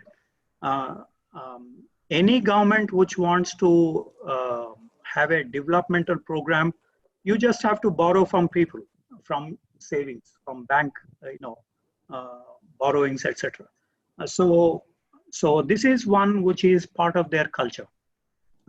So this is, I have a PhD student, a Chinese from Beijing. He just finished his PhD thesis. He had worked on this topic on the cultural traits of economic development in China and India. So he looked at this factor more intensely. He's about to defend his thesis, PhD thesis. So there is actually a thesis on this subject. So he looks at the jugaad factor in India. He looks at the Chinese cultural traits for the businessmen. So these are some things. So I would urge you to see the thesis once it is cleared. There's a huge publication thesis on this. How do we balance US-China, US-India relations? I think we are already doing it. For instance, and that is linked to the last question on competitive coexistence. I think we are already doing it. For instance, with US, we have the Indo-Pacific, but with China, we have the BRICS. So in BRICS, we raise issues of sustainable development, multipolarity, the United Nations Charter on Sovereignty, for instance, attacks on Iraq, Syria, and on Iran. On these issues, we have clubbed up with the Russians and the Chinese on multipolarity aspects. So we are doing it. We are trying to balance both. With US, we have done the Quad. We have done the, now in September in New York, last year, we have the foreign ministerial meeting of the Quad. So we took a political decision to push forward the Quad idea by this foreign ministerial meeting. Probably we will come up with something in the military. So which means 2+2 will also happen with US, Japan, Australia. With China, we have multipolarity, we have multilateralism in SEO, in East Asian Summit.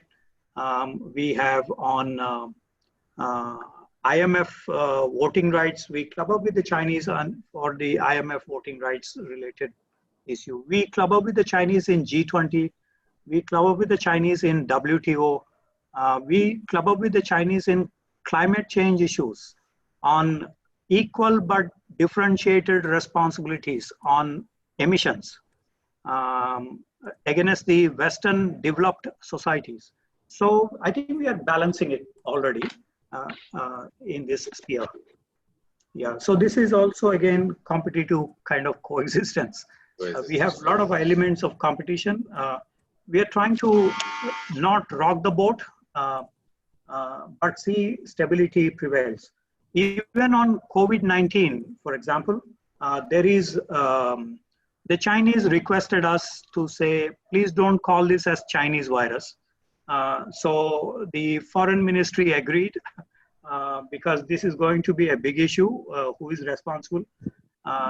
So I think the foreign minister agreed to this, at least in the public thing we come across.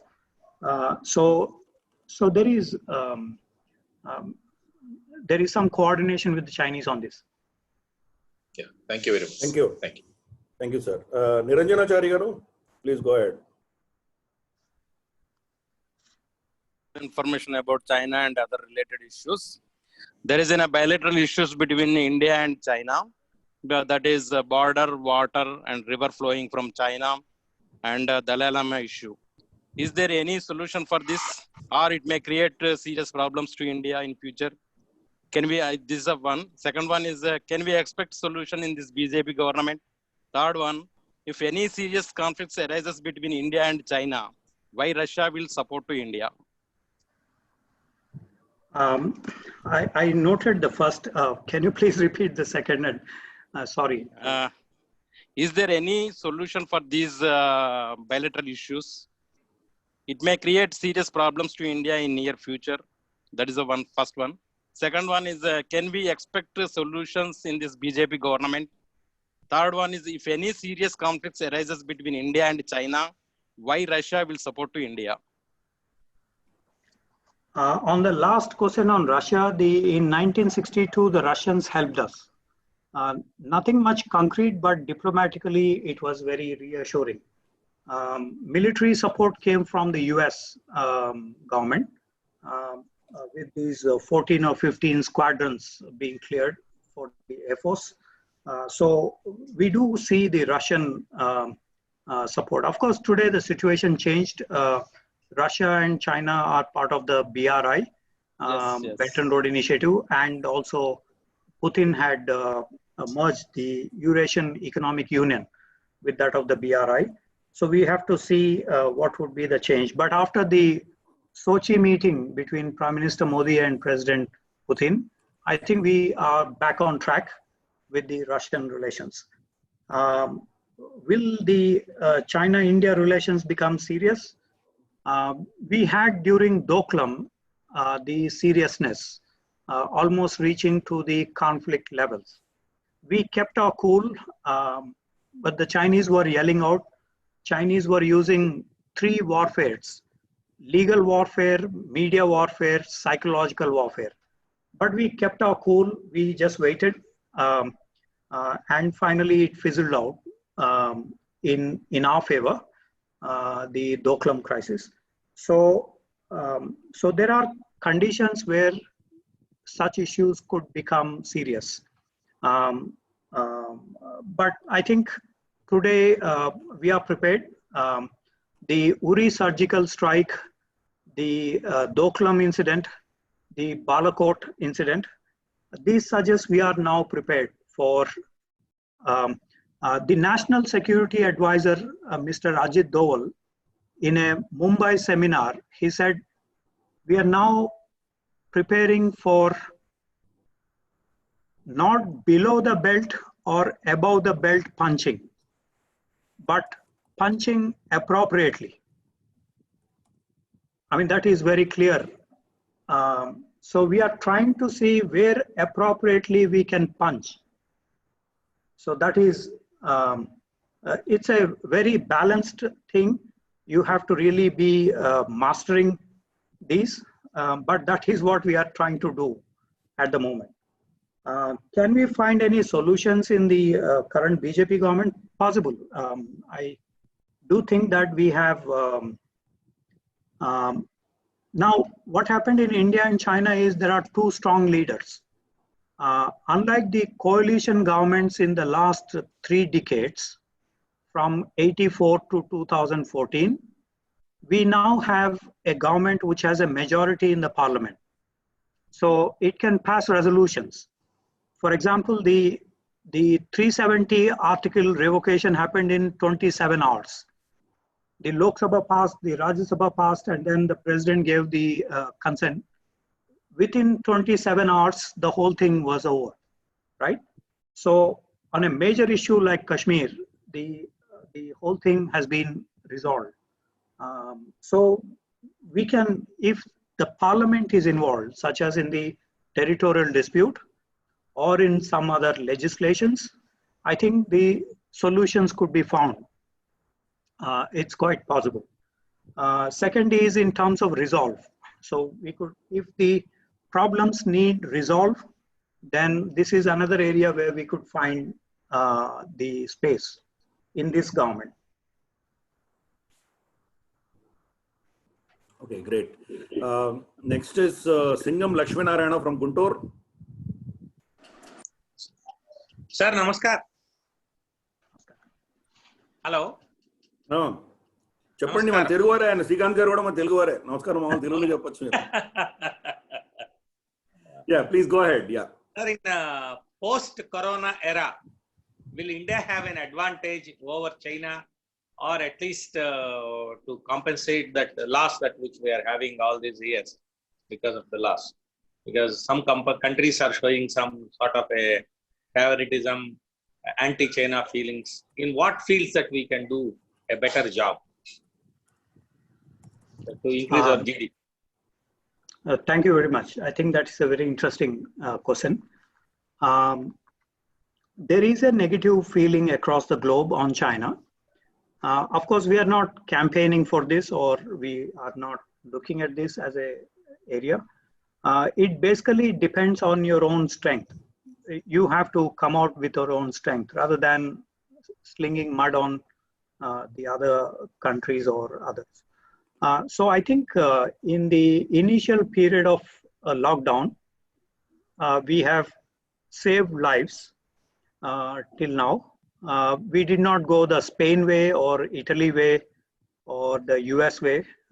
We saved lives. We don't know how long this will last, but at the moment we saved lives. At the moment we gave a positive image for everybody that you can learn from India, the way we handled the issue. So this is a positive soft power kind of image instrument that is essential. The number two is post-COVID-19. Go ahead, sir. Go ahead. Post-COVID-19 economic situation is going to be equal for all countries because everybody's manufacturing sector is shut down. Everybody's transportation networks are shut down. Everybody's service sector is also down for some reason, almost. So the major production areas are all down. So it is a constant for everyone to work on.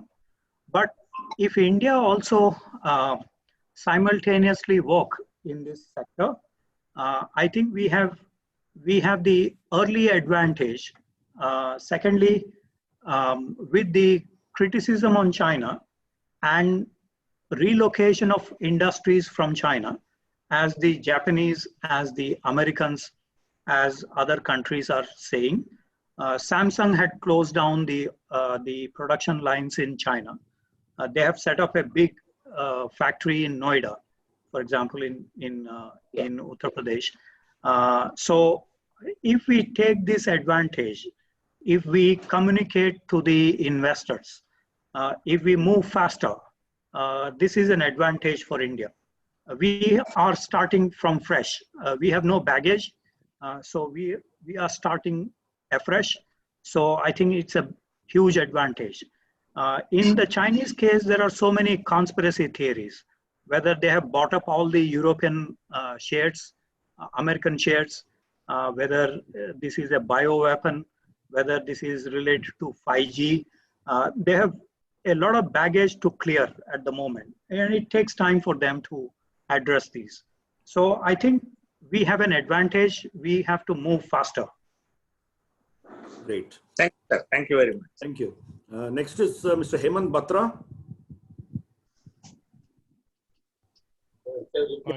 Yeah, please go ahead. Yeah. Okay, audible, right? Okay. Yeah. So, hi, Srikanth. You have to get nearer to your mic. Oh, okay. Just one second.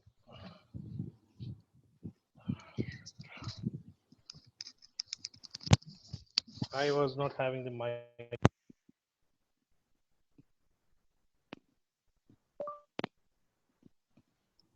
Yeah, please Or go you ahead. can Yeah. type the question. Yeah. Please go ahead, please. Or you can type the question. Yeah. Go ahead, you speak. Let's see if you're audible or not. Okay, I'll speak. Yeah, I think we can hear something. Yeah, please go ahead. Yeah.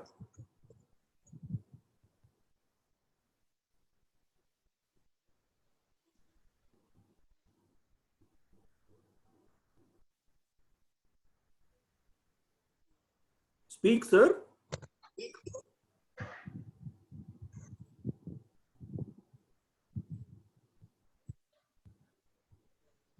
No, we can't hear you. We can't hear you. We can't hear you. We can't hear you. I think we'll get back to you. Okay, we'll get back to you. Yeah. K. Surnaran Garu, please go ahead, sir.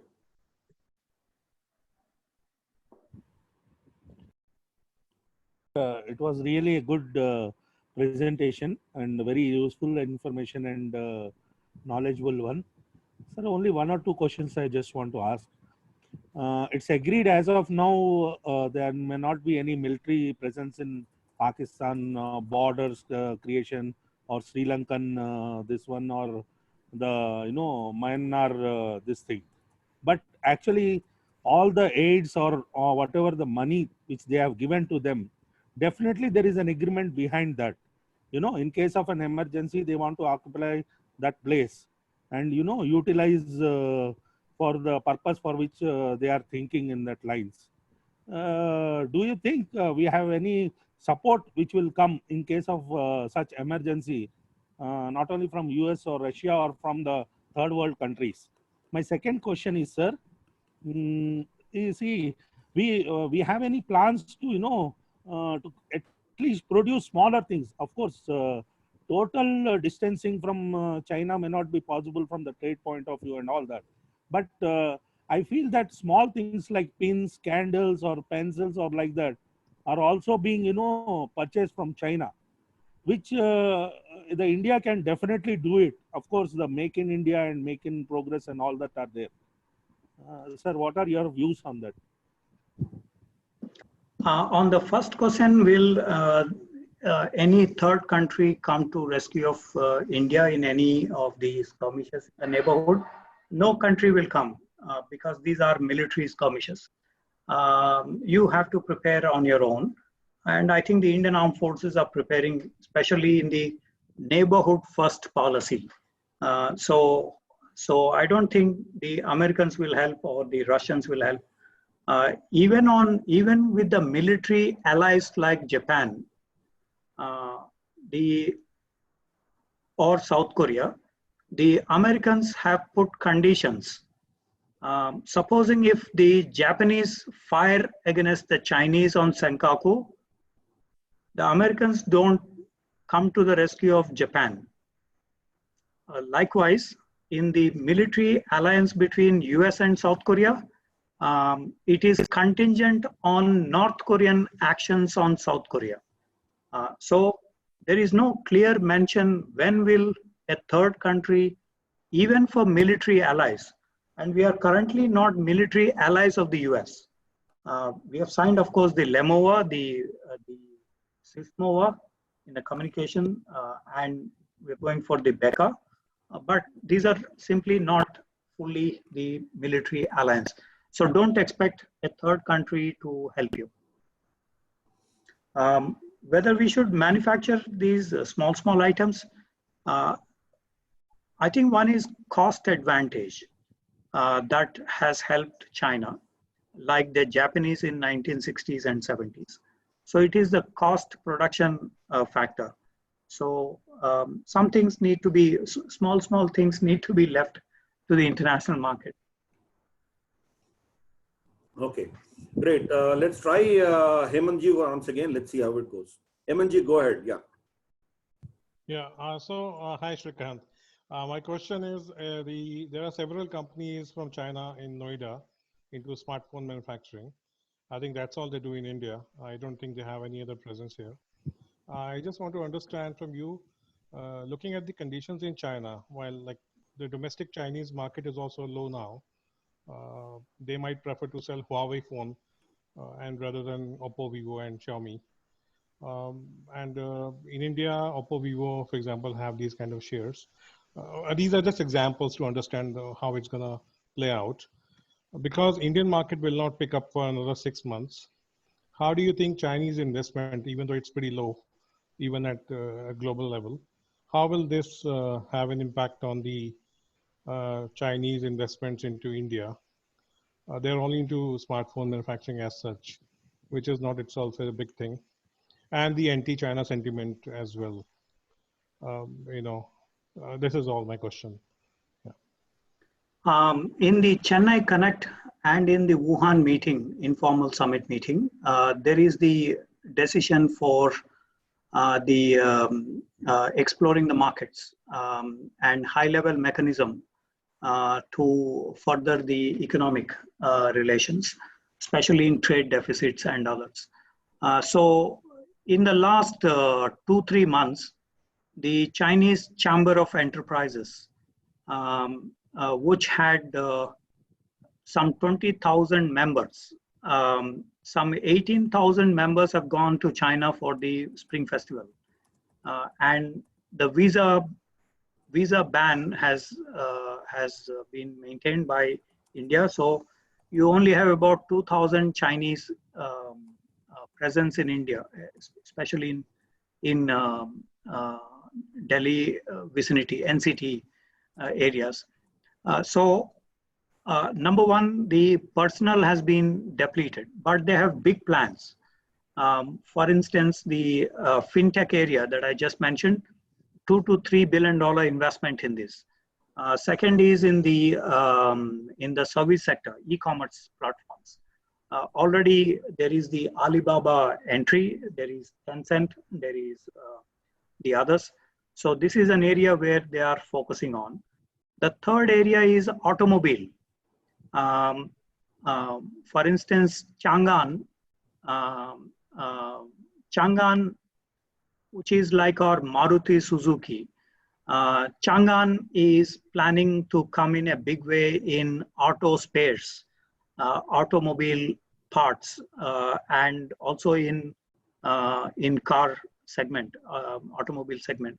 So they are looking at the market. They are trying to adapt. If Maruti can change the production lines for building, say, ventilators, as Maruti Suzuki had announced, so there is the production line flexibility that COVID-19 offers for industry, especially for automobile industry. So this is an area they are looking at in the immediate future for the medical equipment, for ventilators, for PPEs, for mass production.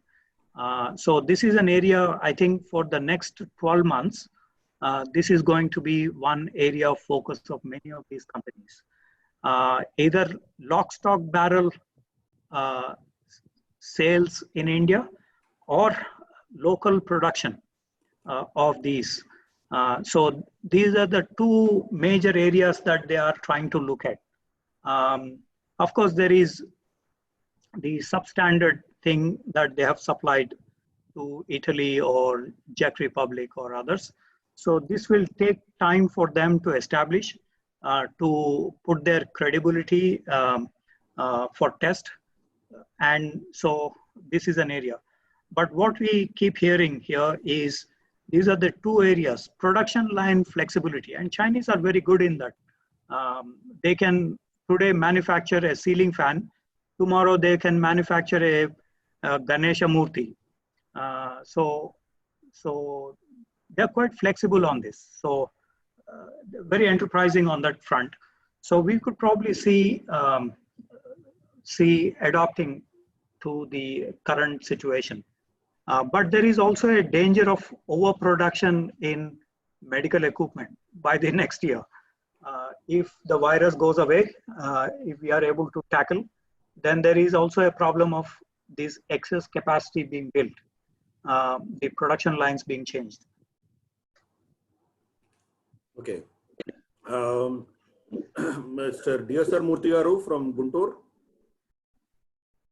Srikanth Garu. Namaskaram. For over last 2 or 3 decades, I have read a lot of articles of the imminent collapse of China.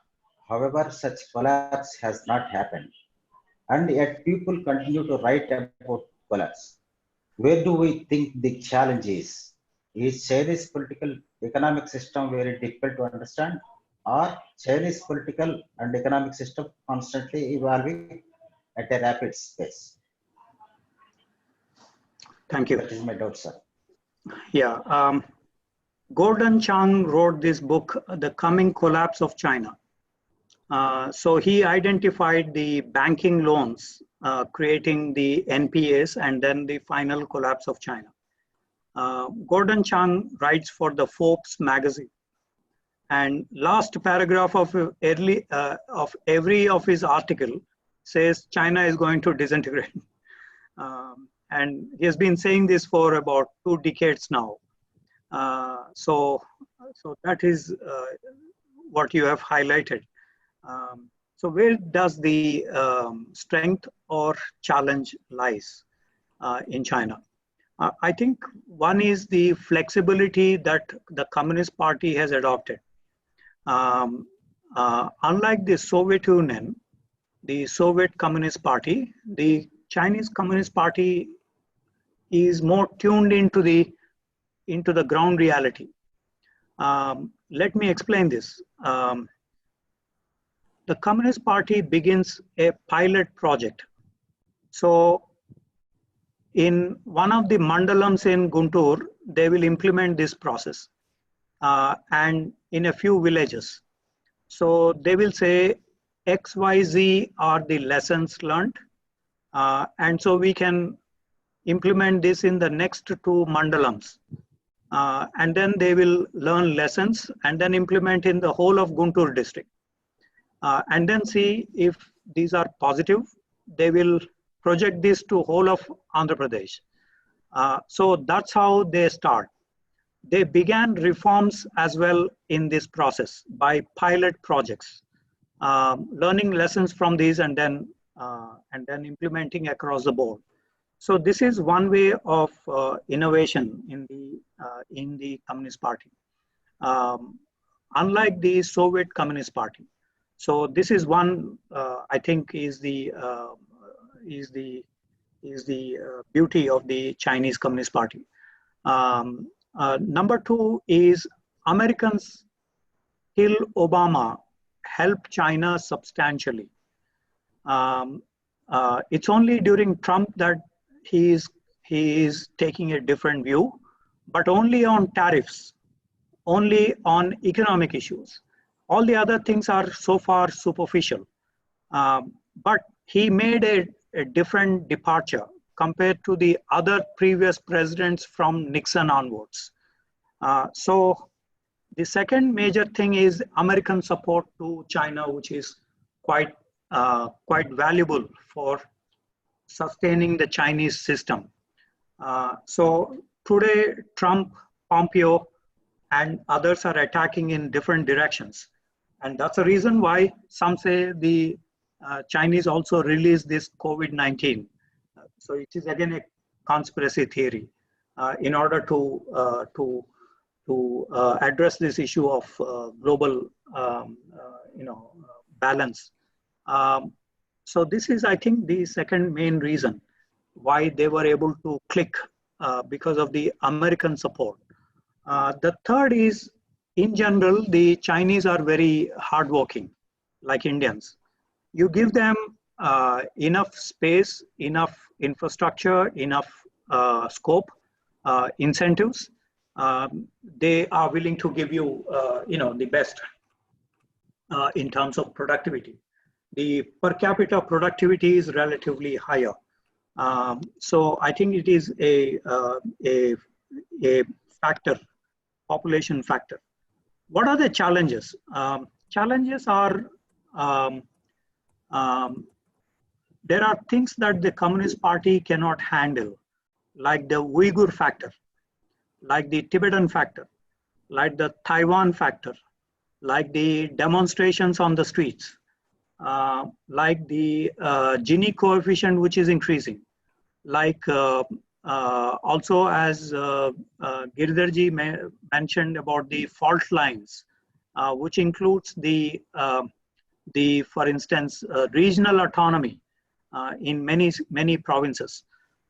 Then aging of the population, middle income trap, There are over 113 countries, and 80 countries were not able to get out of the middle income trap, according to one study. So, which suggests if the Chinese don't cross the $10,000 per capita income, they're going to get reduced in the future, like many other countries which have fallen. So the middle income trap is a fault line. Then they also have to see the PLA doesn't become a threat. So every general secretary keep mentioning the Communist Party should listen to the party. The PLA should listen to the party. I mean, no Indian Prime Minister says Indian military should listen to the government of India. But they have to listen. They are part of the constitution. In China, every general secretary says every day some 20, 30 statements. So absolute control of the party or the military. And so this becomes an obsession for the Communist Party to keep the flock together. So there is a vulnerability there in the PLA, apart from ethnic, apart from the other. And then there is also a lot of dead investment that is being made. Chinese have a proverb that if you build a road, then it generates prosperity. But many roads are constructed without prosperity being delivered. Many infrastructure projects they just built. They were spending 19% of their GDP on real estate, on infrastructure, on others. 19% of GDP. And much of this is, many of these are useless, right? In remote areas, for example. So this is a vulnerability that they have to address. Okay, great. Next is Sriram Darba. Sriramji, go ahead.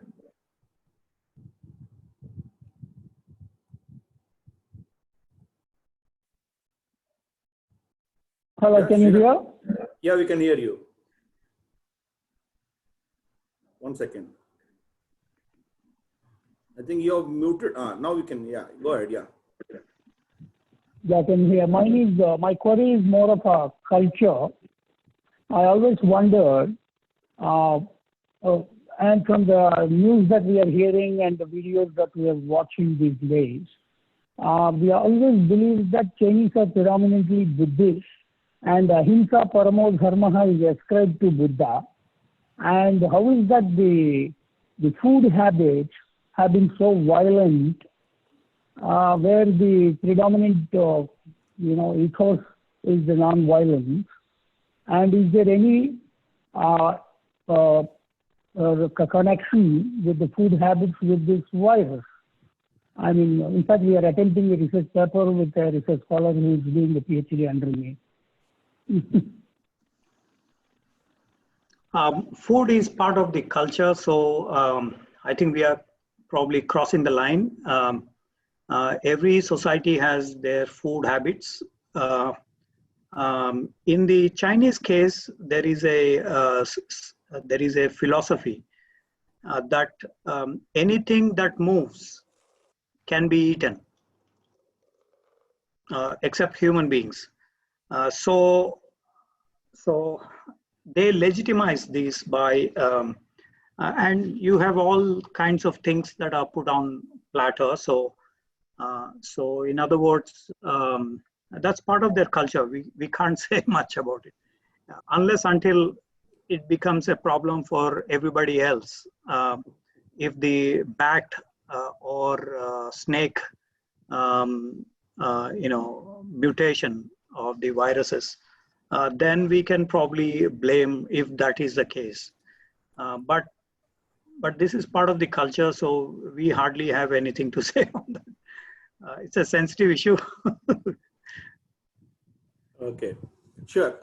Next is Dr. Radha. Radha ji, please go ahead. Sir, namaste sir, Srikanth sir, and all the other participants. So my question is,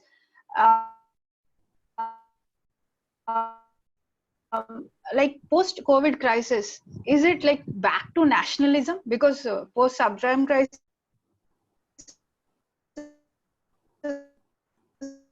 I think your voice is breaking, madam. This kind of sport, because Your every country voice is wants breaking. to. Your voice is breaking. Maybe you can repeat it. Is it audible now? Is it audible now? Yeah, better. Yeah. Yeah. Go ahead. Sir, I'm saying like post this health crisis, COVID crisis, is it back to nationalism? Because today every country, till now we have only heard about globalization, global village, global world. But are the countries going to shut their borders? Because post subprime crisis we have seen such kind of ideology, that is only export, don't import, back to mercantilist ideology. So post COVID crisis, can we say, is it back to nationalism? That is my first question.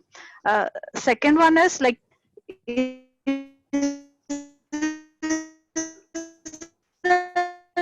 time that countries like us. No, your second question is not audible. I'm saying like, is this the time that spend much on health, especially developing economies like us, like the percentage of GDP that we spend on health is very much less. So is this a time that we think about like spend much on health and education? Thank you very much for the question on whether it is back to nationalism. I will just speak about China. When the Wuhan incident happened, the Politburo Standing Committee met 4 times so far. Politburo Standing Committee is something like our group, empowered group of ministers, or some such, very powerful 7-member Politburo Standing Committee committee is very powerful. Now, they met 4 times. In the first meeting, they mentioned that, of course, they mentioned stability, they mentioned curing this, meaning taking measures to cure this, the lockdown, etc. The third, production mentioned. But curiously, in the second meeting, they mentioned that the Communist Party should convey to the outside world its story. And then the press began, Chinese press began taking a new turn, which is racism. That outside world is treating COVID-19 as part of racism against China. So they gave a new twist to the whole thing. And then nationalism was promoted. So it's true that there is the nationalism factor, which is there before, but it has been intensified with this. Several Chinese journalists asked me, is there racism in India? Is there abroad? So, very specific pointed questions. It suddenly occurs to you that there is a certain agenda behind asking such questions. So it is true they are converting this into nationalism because they are facing flack, number 1 on the WHO question, number 2 on the Trump raising this on this issue, on various leaders have suggested on compensation, reparations. So it's better to raise nationalism to counter this narrative. So that is what the Chinese are preparing right now on nationalist discourse. There are, of course, saner elements, but you see this, there is one foreign ministry diplomat, Chao Lijian. He tweeted by saying this is because of a bioweapon released by the US armed forces when they participated in Wuhan military sports in October. It came out of the blue, and there are some constituencies within the foreign ministry that is ultra-nationalist. So it's not just nationalist, but ultra-nationalist. So they questioned the US on the military, the bioweapon, etc. and he's backed by a huge number of diplomats, and he was not. His tweet was not withdrawn. He was not questioned. He was not demoted. So it suggests there is a political legitimacy to that ultra-nationalist line. Having said that, there are saner elements in China. They would see, because everything is dependent on China rise. You can't be highly nationalist at a time of globalization. I mean, if you are nationalist, highly nationalist, you can't fit into globalization. You can't be part of the G20. You can't be part of the WTO. So there is a problem with that nationalistic kind of backlash within China. The second question, we should start investing in health. I think yes, health and education always, not because of COVID-19. Because if you look at the Italy, Spain, UK, France, Germany, they spend substantial amounts on health, but the way they just collapsed, US, they just collapsed for the COVID-19, which doesn't suggest there is a direct link in this COVID-19 thing. Other than that, we should invest, obviously we should invest on health and education regardless of COVID-19. Because that will build up the social capital for us, for Indians. So regardless of COVID-19, we should spend it, not because of COVID-19. Sure, sir. Thank you. And I think we are just left with 3-4 questions. We have actually gone a little more than what we planned. But then last 3-4 questions, I think let's go with that. Next is Sunil Kitkaru Garu. Sunil ji, please go ahead. Yeah. Yes. Srikanth ji, namaskar. Namaskar. Last week, one incident happened in Arunachal Pradesh near China border. One Arunachali boy was crossed the border and he was captured by Chinese army, and then he was released by Chinese army after Indian army negotiate with it. So it is a part of South China. So how they release it? That our Indian boy, how they release it then? And number 2 is Confucianism is a neo-nationalism of China. On the first question, these things happen quite regularly, almost on a weekly basis or even a monthly basis. So nothing to add on this. They keep crossing because there is no, all these are mountain terrain, there is no fencing, there is nothing. You just cross over because there are a lot of shepherds in that area. So it is usual that people cross over. So it's a very usual occurrence. Of course, they were maltreated by the border guards on the Chinese side. So probably we will retaliate in the next round. So that happens on the border. So there isn't much add to that on that front. Is neo-Confucianism nationalism? Was that the question? Yeah. Yes. Jiang Zemin, when he was the president, between 1989 to 2002, when he was the ruler, he changed the Communist Party ethos into what he mentioned as 3 represents. So Communist Party represents the broad masses instead of workers. Communist Party represents the productive forces instead of, again, proletariat. Communist Party represents the advanced culture of China, that is Confucianism. So since his time, Confucianism has been projected, and it came to be known as Neo-Confucianism. So this is the glue. Their problem is, after the Tiananmen Square incident, their problem is the younger Chinese have no value system. Cultural Revolution removed all cultural values in Chinese society because they attacked all those four olds: old custom, old tradition, old, there's some four olds.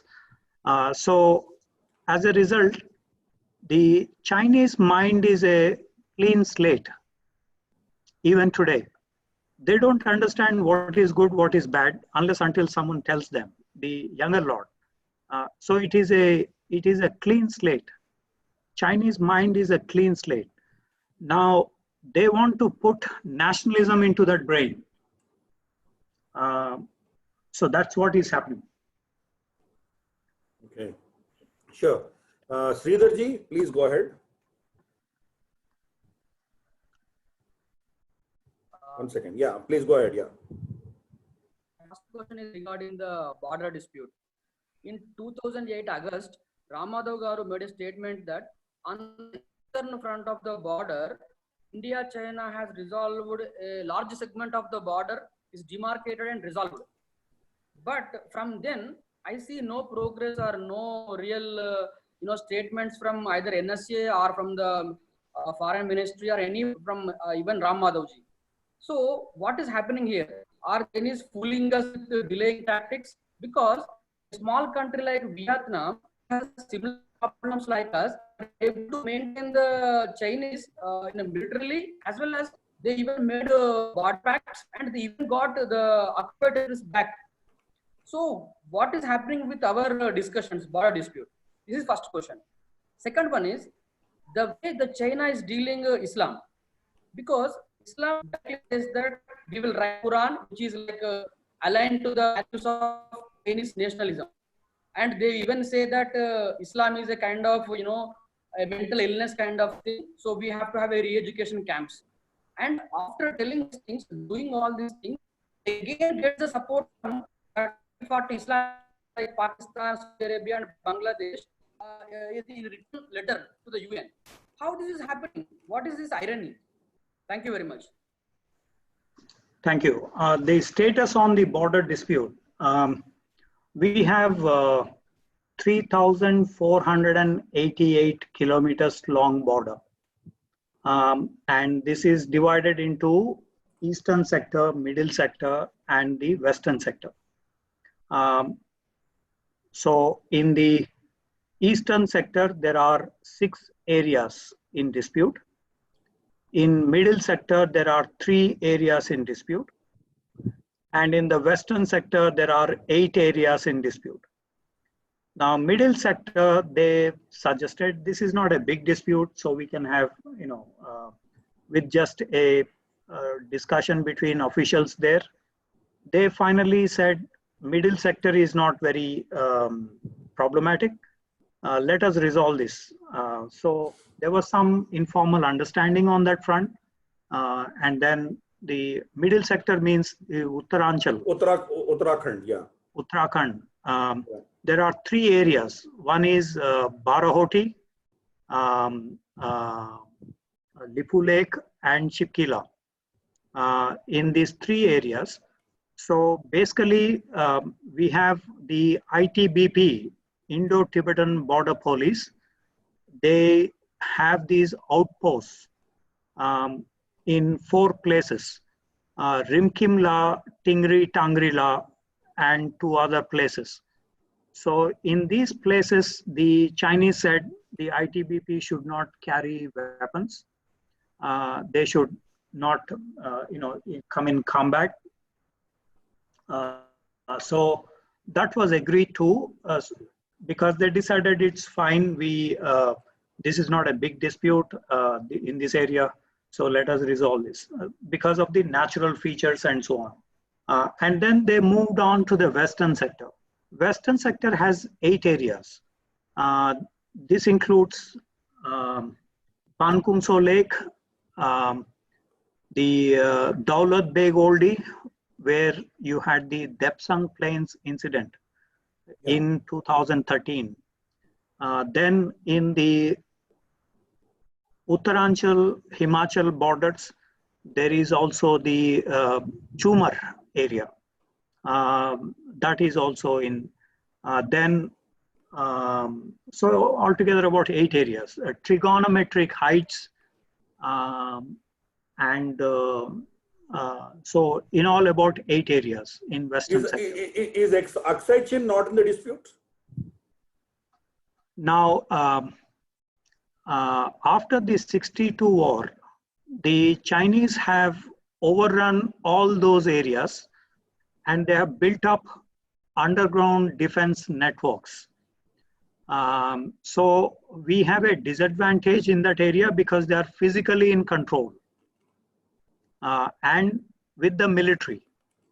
So since successive Indian leaderships did not focus on Aksai Chin, everybody focused only on Arunachal Pradesh.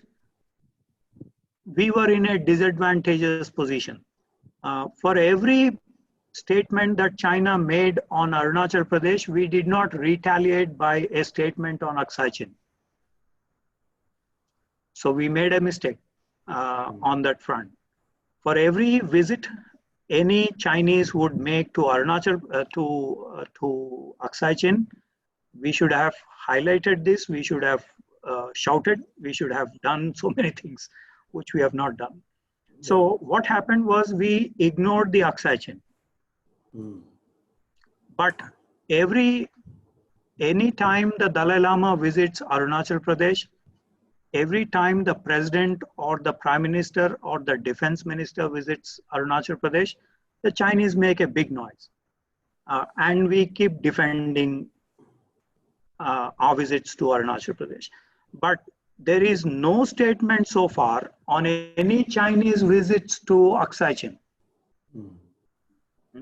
So we made a mistake by not giving in the same coin. We should have raised a hell on this. For instance, Chinese defense minister visited, the previous defense minister visited Aksai Chin. We didn't say anything, although it is technically a disputed territory between India and China. So, okay, so Western sector has 8 areas. Eastern sector has about 6 areas. Lungchu, Asafila, fishtails, so about 6 areas in Arunachal Pradesh. So what it means is the dispute is not across the whole of 3,488 kilometers. The dispute is in about 14 areas. Initially 21 areas, now to 14 pockets. So essentially both leaderships, both officials are discussing these 14 areas. What do we do with these 14 areas? Whether do you have any right over this or do I have any right over this? So that is where we are stuck. So let me clarify that the entire border is not in dispute. We have already come to a conclusion, excepting those 14 areas, we have come to conclusion on all other areas. But we can't put it in the public domain nor legitimize this because the parliament has to legitimize. The parliament changes the territory, the borders. So that we have not done because of the coalition governments before. I hope I clarified. Yeah, okay, sure. And next is Mr. Kumar Naren. Yeah, please go ahead. Yeah, good evening, sir. Good evening, Srikanth garu. Sir, my question is, one is, I think some of the people might have seen videos on Abhigna, one small child who is some 12 or 14 years old. So this question might be a little away from all other questions. So this guy was professing about some major disaster which could be affecting all the world. He has said about this in the month of November, it seems, October or November of 2019. So what are your comments like on this, on his prophecy? One thing. And the second question is, what are the chances of China attacking India and taking over in future? That is one. On the first question, let me disappoint you. I have no idea about it. I can't comment. It's I mean, it's out of my ability to answer. On the second, what are the chances of China attacking India? The Indian armed forces have elevated the threat levels from low-level threat to medium-level threat. So Indian armed forces think that this is a danger. And Doklam incident suggested there are chances for military skirmish. Of course, if there is a war, it is not like 1962 as Mr. Jetli, who was then the defense minister, mentioned during the Doklam crisis, Arun Jetli, late Arun Jetli. Today we have huge industrial capacity, defense capacity, both in conventional and strategic spheres. So it is not a cakewalk. So the chances of China attacking India are low because of this change in context between 62 and 2020.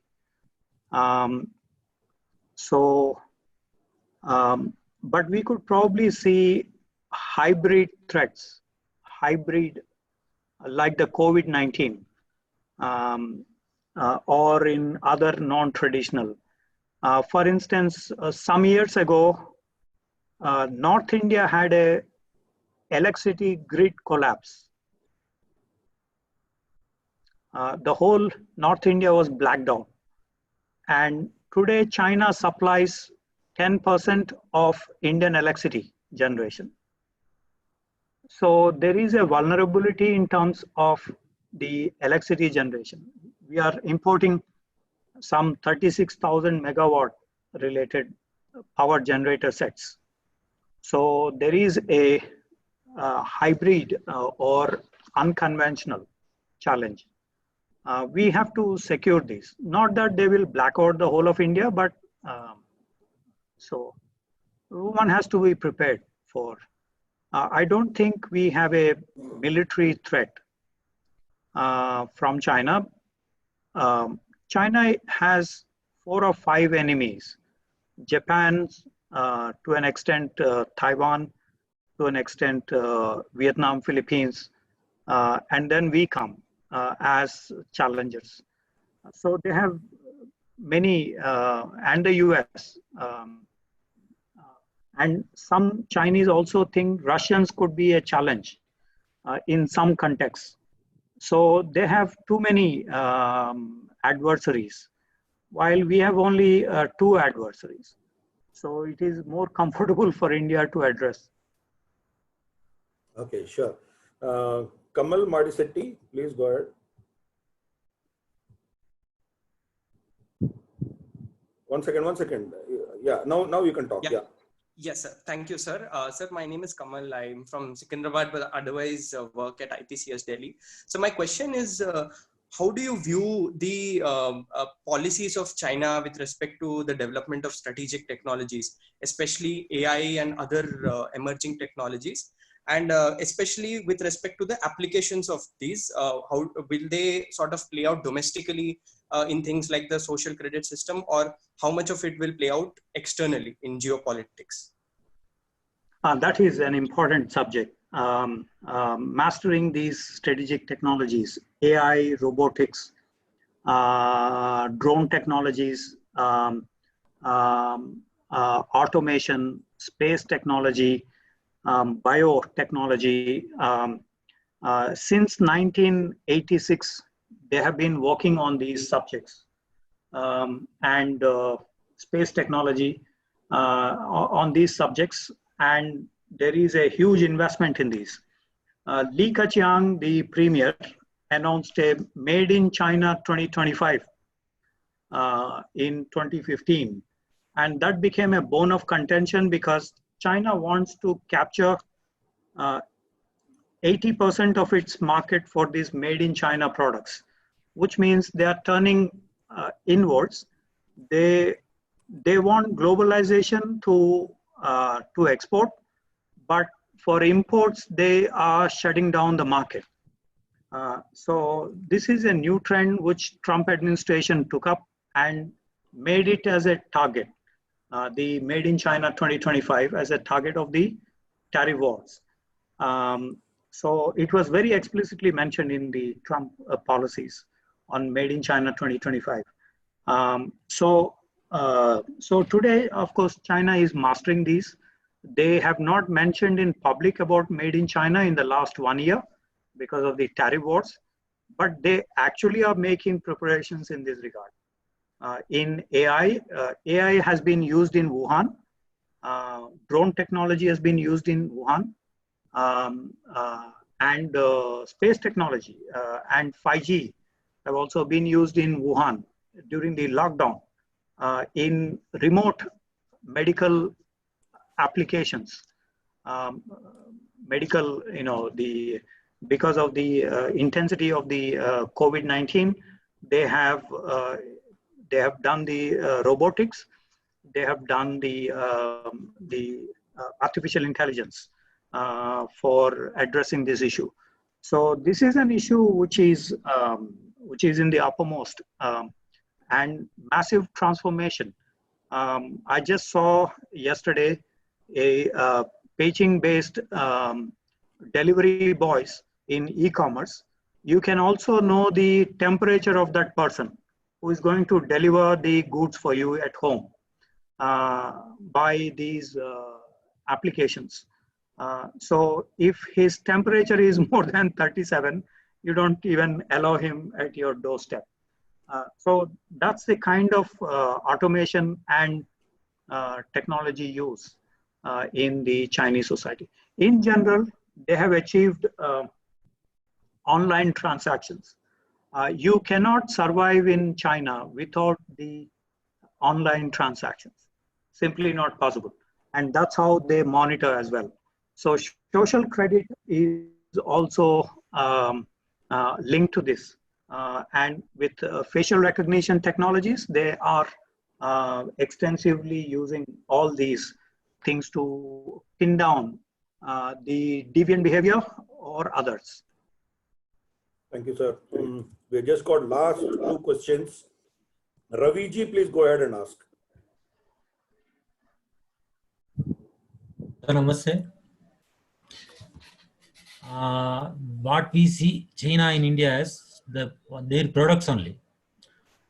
When we compare to India with China, how industry is linked with the education institutions, how closely they are working. Second thing, how the Chinese government is dealing with the political scamsters and the corporate scamsters. In the educational system and industry connection, they have now given incentives to the S&T personnel. For instance, on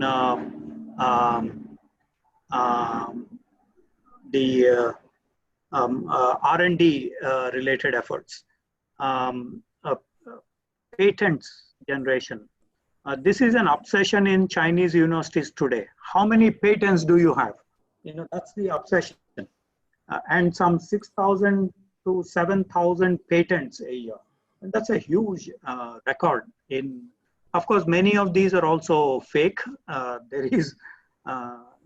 China also creates, there are a lot of stories my friends keep telling in the universities about these patents, but nevertheless, the obsession about patents to find something new and find something which can be applied to the society, to the economy, to the situation. I think that is a major driver.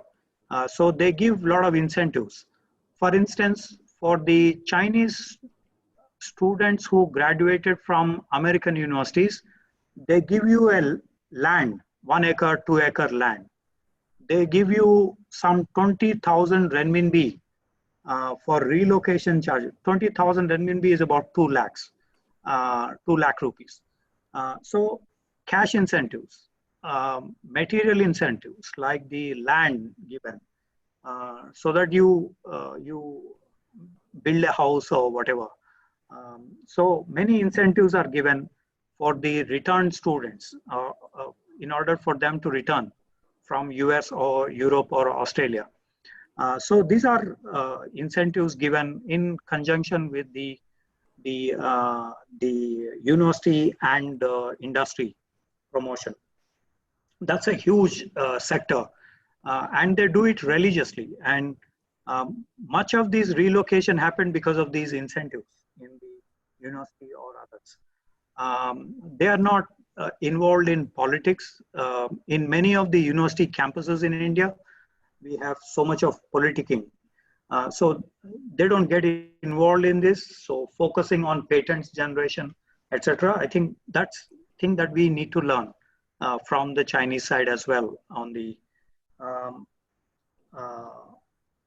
I forgot the second question. Sorry. 1 second. Let me unmute Ravi. Yeah. Yeah, How Ravi, go ahead. government attitude towards the political scamsters and Yes. and corporate scamsters? Yes. We don't have public information on this. This is highly secretive. But once in a while, the whistleblowers in the media, they go ahead, they publish some of these articles. Now, if that person is close to the factions that the ruling party is associated, then you have problems for this whistleblower. But if supposing genuinely they want to fix this person, this scamster, you find increasingly the whistleblowers becoming successful. Both things have happened. So what I was trying to say is that, for instance, in Henan province, there was the AIDS. Some blood collection samples were compromised with AIDS being injected into the blood bank. It's a huge scandal. Nothing really happened because Li Keqiang was the party secretary in that province at that time. So you can imagine, it's a huge AIDS, HIV AIDS spread in that province at the time.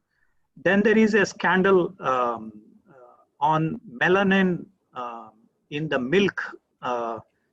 Many children Chinese children have complained about the disorders because of the chemicals used in artificial milk. Many Chinese go to Hong Kong, New Zealand, or other places to actually get these genuine products. And they don't believe the Chinese milk because much of this is powdered and recycled. So there is a problem with the milk for the youngsters, for the toddlers. Then there are other scamsters.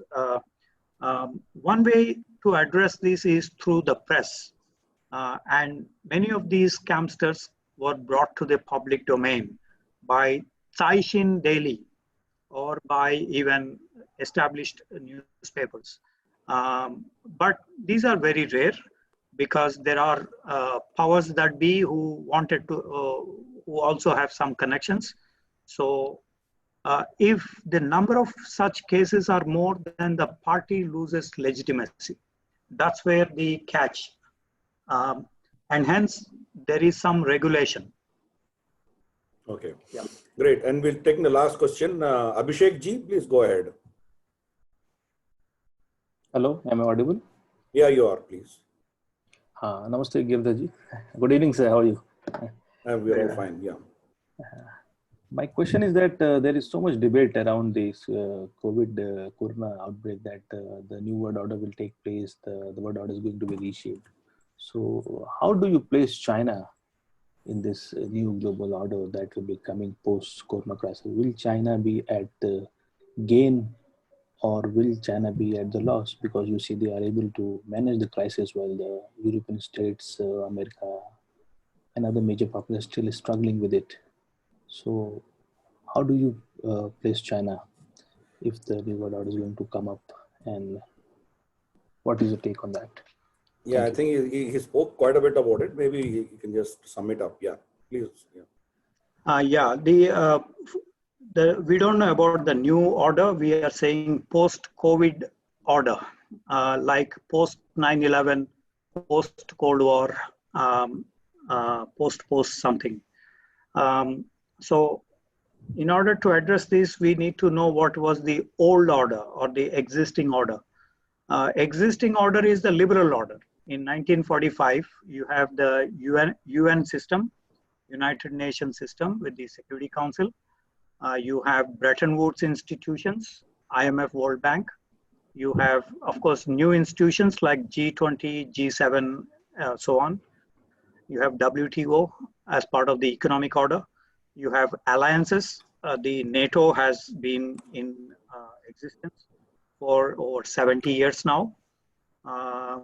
So what could be the new order? Henry Kissinger suggested there will be a new order. Obviously, it is a post-COVID-19 new order, new international order. Will the Chinese master the whole order? Will they put up a new order? I really doubt very much because, number one, they took some beating in this COVID-19 episode. They are not relenting. All major powers do behave in that fashion. The Americans did, the Japanese did on whaling, the Nicaraguan US case, or on the UNCLOS. We have seen some such. I do not think there will be any radical change in the international order.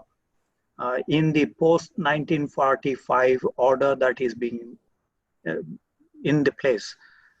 We could see possibly some tweaking here and there. For instance, we will see Chinese in every other multilateral institution like WHO, where they push their agenda substantially. So the next round is in the Human Rights Commission. So we will get to know the Chinese perspective on human rights and various speculations on this. We will see in WTO, we will see in climate change, we will see in other areas. So I don't see any radical change in this. Yet at the same time, China also has to readjust with the kind of criticism that has been generated. So I see a hybrid thing, especially in the light of Trump administration following isolationist policies, withdrawing from WTO, withdrawing from TPP, withdrawing from climate change, withdrawing from Human Rights Council. Now he's threatening to withdraw from WHO. So let's see what happens. I don't see China will be able to dominate because in 1945, Americans announced one country, one vote in the General Assembly, which remained with the exception of the Security Council. China wants a hierarchical Middle Kingdom world order. But I don't think all these 200 countries are prepared for a hierarchical order. So we could probably see a hybrid formation. Great, sir.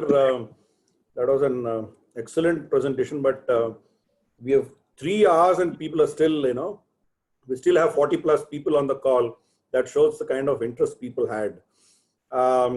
I may take a couple of minutes more of your time. I'm asking you one last question, which I waited. I thought some of them would raise it. The question of Dalai Lama. Now, China wants to impose their own Dalai Lama, right? And Dalai Lama said maybe the institution of Dalai Lama itself can be done away with. There are a lot of experts, a lot of thinkers who are talking about this are suggesting that India should get involved in choosing the next Dalai Lama. I think that next Dalai Lama would be a major leverage India would have against China. This is what they suggest. So what do you have to say about this Dalai Lama, question of Dalai Lama? The current Dalai Lama, the 14th Dalai Lama, is about 85 years. Yeah. He reportedly said in a November 2013 meeting in Dharamshala that he will pass away 14 years later. I don't know how he had mentioned this, so the 15th Dalai Lama will not be in place sooner. The current Dalai Lama is not in a hurry to go away. So this is basically speculation which is generated by the Chinese about the 15th Dalai Lama, because China has a huge stake in creating confusion among the Tibetans on any uncertainty in the Tibetan order, because they want to put up the 15th Dalai Lama. They first approached the 14th Dalai Lama, but it did not really succeed. So the Dalai Lama came to India in '59. So the Chinese suggested a golden urn process under Chiang Zemin, and now they have renewed that suggestion. So basically, like a lottery, they will elect or select a boy and then tell the Tibetans to accept as his god, as their god. This is not acceptable to the current Dalai Lama. He is saying that he wants to appoint his successor. He used the word successor, not reincarnation, but successor. So it means that we will see some tussle. A Chinese appointed Dalai Lama, a Tibetan appointed Dalai Lama. So like the Pancham Lama, the Tibetan appointed Pancham Lama, the Chinese appointed Pancham Lama. So we could see probably some confusion in the ranks if there is a 15th Dalai Lama succession competition or tussle. The other thing is that this will obviously have a spillover effect on India. India so far has said nothing because this is a Tibetan religious practice in which India has no role, practically speaking. So India is waiting for the Tibetans to decide about the 15th Dalai Lama. The current Dalai Lama will appoint. So the Indian government is waiting for it. But whatever be the case, if you have two Dalai Lamas, there will be confusion. There will be some kind of civil unrest. But the Tibetans know who their God is. I mean, in the audience, there are some Hindus, some other religions. You know who your God is, right? So where is the confusion?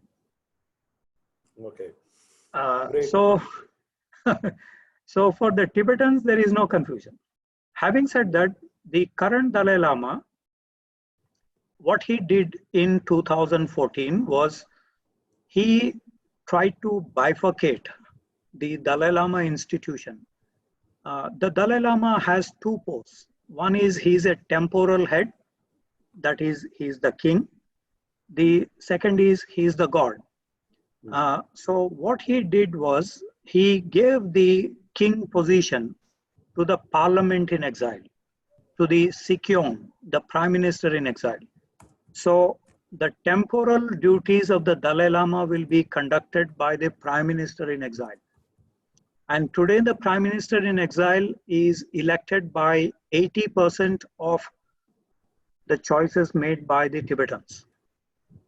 So now what has happened is the public are the king. The Tibetans are the king. So he stabilized the position by democratizing the diaspora. And he brought in a new institution, that is the cabinet, the Sikyong, the parliament. So they are now responsible for the welfare of the Tibetan people. So by democratizing, he made it stable. So whoever is the Dalai Lama, the next Dalai Lama's duty is to give spiritual advice. It's taking the politics out of it. Yeah. Taken the politics out. Great. Srikanth Garu, it's a fantastic talk. Sorry we pushed a border. We have gone 3 hours and 3 hours and counting, 3 hours, 10 minutes actually now.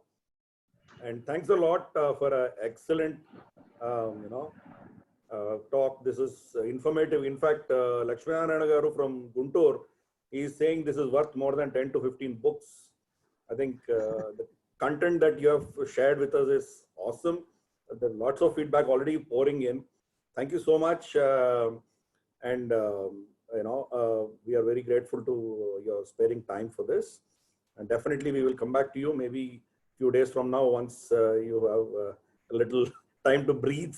Probably we'll again come back on some of the subjects. Thank you so much, sir. Thank you. And thanks a lot for all of you. And all of you like V.V. Lakshmanan Garu, so many people, Raka Sudhakar ji, so many seniors have all, stood on for more than 3 hours itself as a testimony that definitely we seem to be doing something right. Thank you. Thank you so much, sir. Namaste to all of you. Bharat Mata ki Jai.